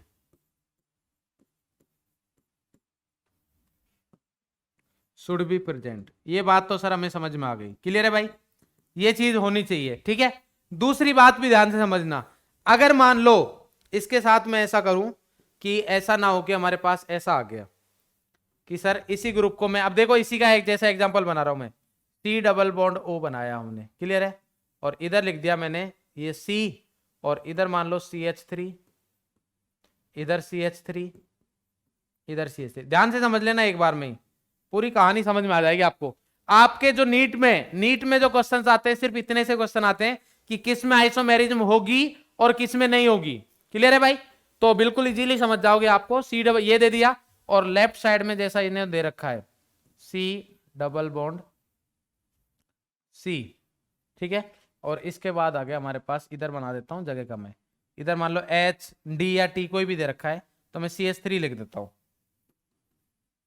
CH3 लिख दिया मैंने, CH2 और इधर क्या लिख दिया H, क्लियर है। इधर भी H है और इधर भी H है, क्लियर है भाई। अब देखा मैंने, सबसे पहले अल्फा कार्बन ढूंढा, तो ये C डबल बॉन्ड हो, ये बॉन्ड तो ऐसे रोटेट होगा, कोई दिक्कत नहीं है, ये अल्फा कार्बन, ये अल्फा कार्बन, क्लियर है। इधर मैंने अभी देखा नहीं, क्यों, क्योंकि ये sp2 हाइब्रिडाइज है, ये क्या है बेटा, sp2 हाइब्रिडाइज है, ठीक है भाई। तो मैंने देखा ये कार्बन कैसा है, sp3, तो sp3 के पास मैंने देखा हाइड्रोजन, क्या हाइड्रोजन है, नहीं, नो अल्फा हाइड्रोजन। तो अगर अल्फा हाइड्रोजन नहीं है तो इस वाली साइड टोटोमेरिज्म नहीं होगी, तो इस वाली साइड से हमें मिलेगा क्रॉस कैपिटल में, क्लियर है भाई। टोटोमेरिज्म नहीं, क्यों, क्योंकि हाइड्रोजन है ही नहीं इधर, भाई इधर हाइड्रोजन नहीं ना, बात समझ में आ गई सर, कोई दिक्कत नहीं है। इधर चलते हैं, अब होगा क्या, इधर से बॉन्ड ऐसे रोटेट हुआ, तो अब मैं चार्ज बना रहा हूं, थोड़ा सा ध्यान से समझना, ये हमारे पास है नेगेटिव, ये हमारे पास है पॉजिटिव, ऐसा बनेगा। अब अगर कहीं से इस वाले, बोले सर आपको हाइड्रोजन दिख रहा है क्या, sp, सबसे पहले देखा मैंने sp3 हाइब्रिडाइज कार्बन दिख रहा है क्या इस साइड, बोले दिख रहा है सर, ये रहा sp3, ये कैसा हाइब्रिडाइजेशन है इसका, इस कार्बन का sp3 है, बोले सर ठीक है ये बात, तो sp3 हो गया। अब इसमें ध्यान से देखना है आपको, हाइड्रोजन है, बोले हाँ हाइड्रोजन भी है, बट सर ऐसे कार्बन से हम हाइड्रोजन निकालते थे, हम सर ऐसे कार्बन से हाइड्रोजन निकालते थे, हम सर ऐसे कार्बन से हाइड्रोजन निकालते थे, कैसे कार्बन से, कैसे से निकालते थे, ऐसे से, कि सर इस कार्बन से हाइड्रोजन निकाला ना, तो पास वाले कार्बन पर क्या बन रहा था, पार्शियल पॉजिटिव। तो ऐसा अगर बने तब कोई फायदा सर, तब तो हम इसको देखें, अदरवाइज क्या मतलब, भाई इसके ऊपर प्लस बनेगा तभी तो मैं इस पे माइनस बनाऊंगा, प्लस माइनस बॉन्ड तभी तो बनेगा। बोले यार बात तो सही है तेरी, बात तो सही है, तो ऐसी कुछ पॉसिबिलिटी है क्या, बोले हाँ है, इधर प्लस आया तो ये प्लस की वजह से ये वाला बॉन्ड अब ऐसे ब्रेक हो जाएगा, क्योंकि पाई बॉन्ड है, अगर सिग्मा होता तो नहीं होता, बट डबल बॉन्ड ब्रेक हो जाएगा। ये वाली चीज आपको ज्यादा अच्छे से तब समझ में आएगी जब हम मतलब जीओसी का वो इलेक्ट्रॉनिक पार्ट पढ़ लेंगे, रेजोनेंस, ठीक है। बट अभी इतना टफ नहीं कि आप समझो नहीं, और ये चीज बाद के लिए भी लेके नहीं चलोगे, अगर बाद के लिए लेके चलनी होती तो मैं इधर टाइम ही नहीं लगाता, क्लियर है भाई। तो ध्यान से समझेंगे, तो सर डबल सिंगल डबल अगर ऐसा हो रहा हो, सरल भाषा में सुन लो, डबल सिंगल डबल ऐसा हो रहा हो, तो अब देखो जैसे उस पे प्लस बन रहा था ऐसे इस पे प्लस बन गया, तो अब इधर से हाइड्रोजन निकल जाएगा, अब इधर से हाइड्रोजन निकल जाएगा, ये तो इधर से हो जाएगी रिएक्शन, इधर से हो जाएगी। तो कुल मिला के ये वाली कंडीशन है, अब इधर H हो, D हो या T हो, कोई भी हो चलेगा, ठीक है। तो अगर डायरेक्टली सिंगल बॉन्डेड है तो मैं डायरेक्टली फर्स्ट एटम पे देखूंगा, और अगर कंप्लीट ऐसे इस टाइप से डबल सिंगल डबल ऐसा चल रहा है तो चलने दो, जहां पर खत्म होगा तो उससे नेक्स्ट वाला डबल सिंगल डबल, तो इधर खत्म हुआ, इसके बाद सिंगल बॉन्डेड के साथ मैंने देखा और इधर देखा कि इसके पास हाइड्रोजन है क्या, हाँ है, तो रिएक्शन हो जाएगी। ड्यूटेरियम है क्या, कोई भी एक हो चलेगा। अगर इधर हाइड्रोजन ड्यूटेरियम या ट्रीटियम में से कोई भी एक भी नहीं होता तो फिर टोटोमेरिज्म नहीं होती, बात समझ में आ गई बेटा। तो ये हमारे पास कंडीशन है, क्लियर है भाई। तो ये हमारे पास, हाँ ये इंपॉर्टेंट है कि ये sp3 है तभी हमने कहानी देखी है पूरी, अगर ये sp3 हाइब्रिडाइज नहीं होता तब कोई मतलब नहीं था बात का, बात समझ में आ गई बेटा, बहुत अच्छे। तो ये हमारे पास कंडीशन हो गई। अब हम क्वेश्चंस देखेंगे कि जिसमें हमारे पास इस टाइप की मतलब किसमें टोटोमेरिज्म होगी किसमें नहीं होगी। मैं पहले टाइम भी देखूंगा कि टाइम कितना हुआ है, टाइम अभी हमें अलाउ करता है, तो हम सारे क्वेश्चंस इधर ही डिस्कस करेंगे, नेक्स्ट क्लास के लिए नहीं रखेंगे, नेक्स्ट क्लास में बाकी चीजें पढ़ूंगा। तो क्वेश्चन है हमारे पास, विच कंपाउंड शो टोटोमेरिज्म। तो बेटा आप क्या करोगे, वीडियो पॉज करके क्वेश्चन करोगे, ठीक है। काफी सारे क्वेश्चन है, 7-8 क्वेश्चन मिलेंगे। ये हमारे पास दे रखा है, तो सबसे पहले मैंने देखा HC डबल बॉन्ड O दे रखा है हमारे पास, बिल्कुल सही है। इसके बाद मैंने देखा अल्फा कार्बन ढूंढा मैंने, तो इधर तो नहीं है, तो ये आएगा नो। रीजन भी लिख रहा हूं मैं, नो अल्फा कार्बन, इधर अल्फा कार्बन ही नहीं है। तो अल्फा कार्बन ही नहीं है तो अल्फा हाइड्रोजन कहां से आएगा? बात समझ में आ गई बेटा? इसलिए ये नहीं शो करेगा। इसमें मैंने देखा तो इसमें वीडियो पॉज करके ही करोगे, ये सी डबल बॉन्ड ओ है तो ये अल्फा कार्बन है, और अल्फा कार्बन के पास 3 अल्फा हाइड्रोजन है तो ये शो कर देगा, तो इधर आ गया 3 अल्फा हाइड्रोजन। ठीक है, ये शो करेगा। अच्छा, अब साथ ही साथ में मैं आपको एक पॉइंट और बता देता हूं, ट्रिक। हम इनॉल भी हम इसके साथ में बनाएंगे। ट्रिक देखो, ये इंपॉर्टेंट है कि कीटो फॉर्म से इनॉल में कैसे कन्वर्ट करना है। ठीक है, करना क्या है आपको, पोजीशन ऑफ अल्फा हाइड्रोजन, मतलब जो हाइड्रोजन अल्फा हाइड्रोजन बोले, या फिर मैं एक्टिव हाइड्रोजन भी बोल देता हूं, इसको क्या बोल देता हूं, एक्टिव हाइड्रोजन, मतलब जिसके वॉन्डरिंग नेचर की वजह से पूरी कहानी हो रही है। ठीक है, जो घुमक्कड़ हाइड्रोजन है, तो घुमक्कड़ हाइड्रोजन और पाई बॉन्ड की पोजीशन चेंज करनी है, बस घुमक्कड़ हाइड्रोजन और पाई बॉन्ड की पोजीशन चेंज करनी है। बोले सर कहानी समझ में नहीं आई, हम समझाएंगे। अल्फा कार्बन ये तो इधर से निकलेगा, तो देखो इसका क्या होगा हमारे पास, कीटो फॉर्म, थोड़ा एक्सपेंड करके लिखता हूं, ये आ गया हमारे पास CH2 और इधर है H, ये हमारे पास C डबल बॉन्ड OH। अब ऐसे नहीं कि सर ये तो एल्डिहाइड फॉर्म है, C डबल बॉन्ड O है, मतलब इसको कीटो फॉर्म ही बोलेंगे अपन। ठीक है, ये हमारे पास कीटो है। अब अगर आपको इसकी इनॉल फॉर्म बनानी है तो आप क्या करोगे, आपको कुछ नहीं करना, इधर से ये अल्फा हाइड्रोजन है, ये अल्फा हाइड्रोजन है, बिल्कुल अल्फा कार्बन अल्फा हाइड्रोजन है, तो इधर से हाइड्रोजन कहां जाएगा, ऑक्सीजन के पास। कैसे पता लगा, एक बॉन्ड को रोटेट कर लो, अगर नहीं डायरेक्टली समझ में आया तो इधर किया, मोर इलेक्ट्रॉन नेगेटिव के पास ही जाएगा। तो ये हमने बनाया CH2, इधर C, बाकी इसके साथ H कनेक्टेड था, तो ये क्या हो गया हमारे पास, O के साथ आ गया H। H किसको दिया, O को, तो O वाला जो डबल बॉन्ड है वो इस कार्बन को दो, तो इस कार्बन को दिया ये, इस कार्बन से ना कुछ लिया तो ना कुछ देगा, इसके पास पहले भी डबल बॉन्ड था, अभी भी डबल बॉन्ड है। ऐसे बनाने आपको, ये इसकी कौन सी फॉर्म हो गई, enol form. Generally keto form ज्यादा स्टेबल होती है इनोल से, जनरली कीटो फॉर्म ज्यादा स्टेबल होती है इनोल से, कुछ केसेज में इनोल ज्यादा होती है, वो भी हम डिस्कस करेंगे। क्लियर है? नेक्स्ट ये वीडियो पॉज करके ही क्वेश्चन का आंसर देंगे बेटा। इधर मैंने देखा तो इस साइड हमारे पास ये अल्फा कार्बन तो है और ये sp3 हाइब्रिडाइज भी है, बट इधर हमारे पास कोई भी अल्फा हाइड्रोजन नहीं है, तो इधर की साइड से नहीं होगी, ये नहीं, इधर की साइड से नहीं हो रहा। मैं ये नहीं बोल रहा कंपाउंड शो नहीं कर रहा है, इधर से नहीं होगा, बट इधर तो हमारे पास है, अरे इधर तो भर भर के एच है, तो इधर से हो जाएगा, मतलब ओवरऑल कंपाउंड शो करेगा। बात समझ में आ गई बेटा? अब इसकी इनोल फॉर्म डायरेक्टली बनाएंगे हम इसकी डायरेक्टली इनोल फॉर्म बनाएंगे। ठीक है, इसमें लिख लेना 3 अल्फा हाइड्रोजन प्रेजेंट, ये भी अल्फा कार्बन है, लेफ्ट वाला रहा अल्फा कार्बन, ये भी राइट वाला भी अल्फा कार्बन, और ये भी sp3 हाइब्रिडाइज है। ठीक है भाई, जिसको हाइब्रिडाइजेशन समझ में नहीं आ रहा हो वो बेटा प्लीज लेक्चर देखे स्टार्टिंग से, पहले लेक्चर में मैंने बताया हाइब्रिडाइजेशन फाइंड करना। ठीक है, नंबर ऑफ सिग्मा बॉन्ड या सराउंडिंग एटम देखते हैं अपन, अगर लॉन पेयर प्रेजेंट ना हो तो अब क्या करना है, लेफ्ट साइड से तो हो नहीं रही आइसोमेरिज्म, तो लेफ्ट साइड तो मैं एज इट इज बना देता हूं, तो लेफ्ट साइड मैंने एज इट इज बना दी ये। ठीक है, इसके बाद C ऑक्सीजन, और इधर है हमारे पास CH2, इधर से एक H जा रहा है कहां, इधर, और डबल बॉन्ड कहां जाएगा, ये वाला डबल बॉन्ड इधर आ जाएगा, तो ये बन गया, ये इसकी इनोल फॉर्म बन गई। ये इसकी कौन सी फॉर्म बन गई बेटा, इनोल फॉर्म। क्लियर है? इसमें देखो, इसमें शो करेगा कि बोले सर इधर तो अल्फा हाइड्रोजन है नहीं, मतलब अल्फा कार्बन ही नहीं है, तो अल्फा हाइड्रोजन क्या होगा, बोले इधर है, बट इधर भी इस कार्बन के पास हाइड्रोजन नहीं है। और अगर आप इसको एक्सपेंड करके लिखना चाहो तो ऐसे लिखा जाएगा, देखो C डबल बॉन्ड O, इधर आ गया H। ठीक है, अब क्या होगा हमारे पास, एक इधर एक इधर एक इधर, इधर H है, इधर H है, इधर H है, इधर H है, और इधर भी H है, बट कोई भी कार्बन sp2 sp3 हाइब्रिडाइज नहीं है।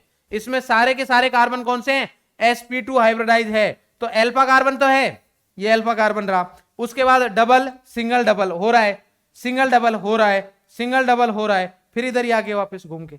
बात समझ में आई ना? तो सारे के सारे all carbon are cross, reason क्या है, all carbon are sp2 hybridise. कौन से बेटा, sp2 हाइब्रिडाइज है, तो इसलिए टोटोमेरिज्म नहीं होगी। क्लियर है? या कीटो इनोल आइसोमेरिज्म नहीं होगी। नेक्स्ट देखते हैं हम,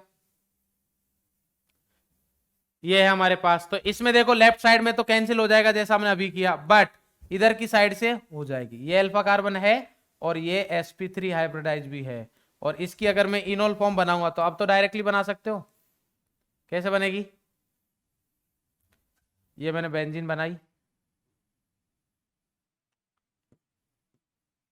गंदी सी बेंजीन बनाई है ना, थोड़ी अच्छी बनाने का ट्राई करते हैं। ठीक ठीक है। इसके बाद C, इधर ऑक्सीजन, इधर से H जाएगा अल्फा कार्बन से, तो इधर से H गया तो इसको दे दिया डबल बॉन्ड और H इसके पास गया तो ये आ गया। ये इसकी इनोल फॉर्म हो गई। क्लियर है भाई? इसमें बोले सर इसमें तो दोनों ही साइड से बेंजीन आ गई, तो ये तो नहीं करेगा। इसी टाइप का तो हो गया। इसका नेम है बेंजोफिनोन। इनके नेम लिख देता हूं मैं आपको, जिनके मैं इधर नेम लिखता हूं मतलब वो इंपॉर्टेंट नेम है तो याद रखोगे। ये बेंजोफिनोन क्या है बेटा? ये बेंजोफिनोन।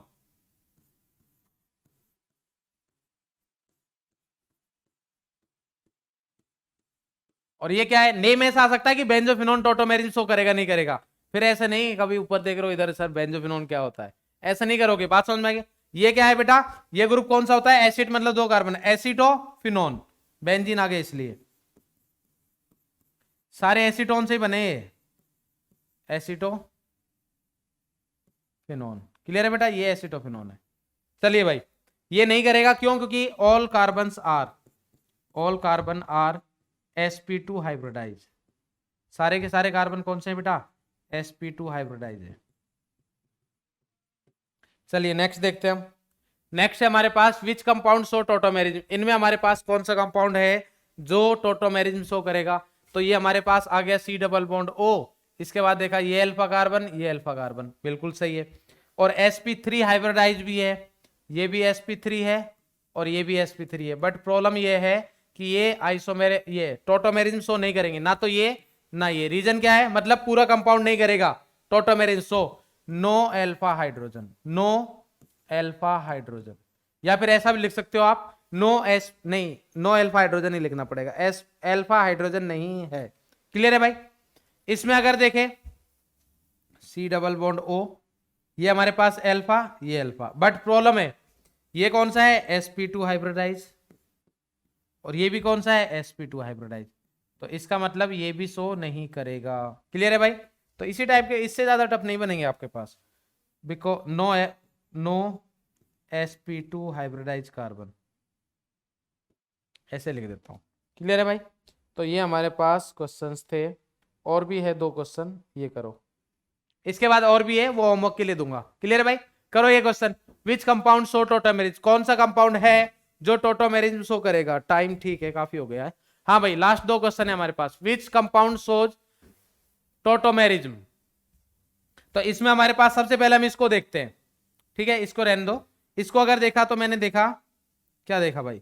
ये हमारे पास है तो ये अल्फा कार्बन, ये अल्फा कार्बन, तो ये अल्फा कार्बन है, इसके पास हाइड्रोजन है तो इधर से शो हो जाएगा। ठीक है, साथ ही साथ ध्यान देना, इधर से हो रहा है, बहुत अच्छी बात है, बट इधर से बॉन्ड जब ऐसे रोटेट हुआ, डबल सिंगल डबल, इसके बाद नेक्स्ट वाला कार्बन इधर है तो ये इधर से भी शो करेगा, मतलब ये कंपाउंड तो शो करेगा ही। एक क्वेश्चन और दूं अगर मैं आपको, और आपसे पूछा जाए कि ये कंपाउंड शो करेगा या नहीं करेगा, इधर आपके आगे ये, और बोला टोटोमेरिज्म शो करेगा नहीं करेगा, तो आंसर आएगा यस करेगा। कैसे? ये बॉन्ड ऐसे रोटेट होगा, ये बॉन्ड ऐसे रोटेट होगा, और इधर का जो H है वो निकलेगा, जैसे हम निकाल रहे थे सेम, इधर से ऐसे निकल जाएगा। आपको तो वही देखना है, डबल सिंगल डबल, उसके बाद नेक्स्ट वाले कार्बन पर H है या नहीं है, और ये कार्बन कैसा होना चाहिए? sp3 hybridise. तो sp3 हाइब्रिडाइज है वो, मैंने देखा। इधर से क्यों नहीं हुआ? इधर से तो नहीं होगा, क्यों? क्योंकि नो अल्फा हाइड्रोजन, इधर अल्फा हाइड्रोजन नहीं है, तो इस वाले कार्बन पर तो कुछ नहीं हो रहा है, बट इस पर तो हो जाता। बात समझ में आई बेटा? तो ये भी कंपाउंड शो करेगा, ये शो करेगा, तो ये तो दोनों साइड से कर रहा है, इधर से भी इधर से भी। क्लियर है भाई?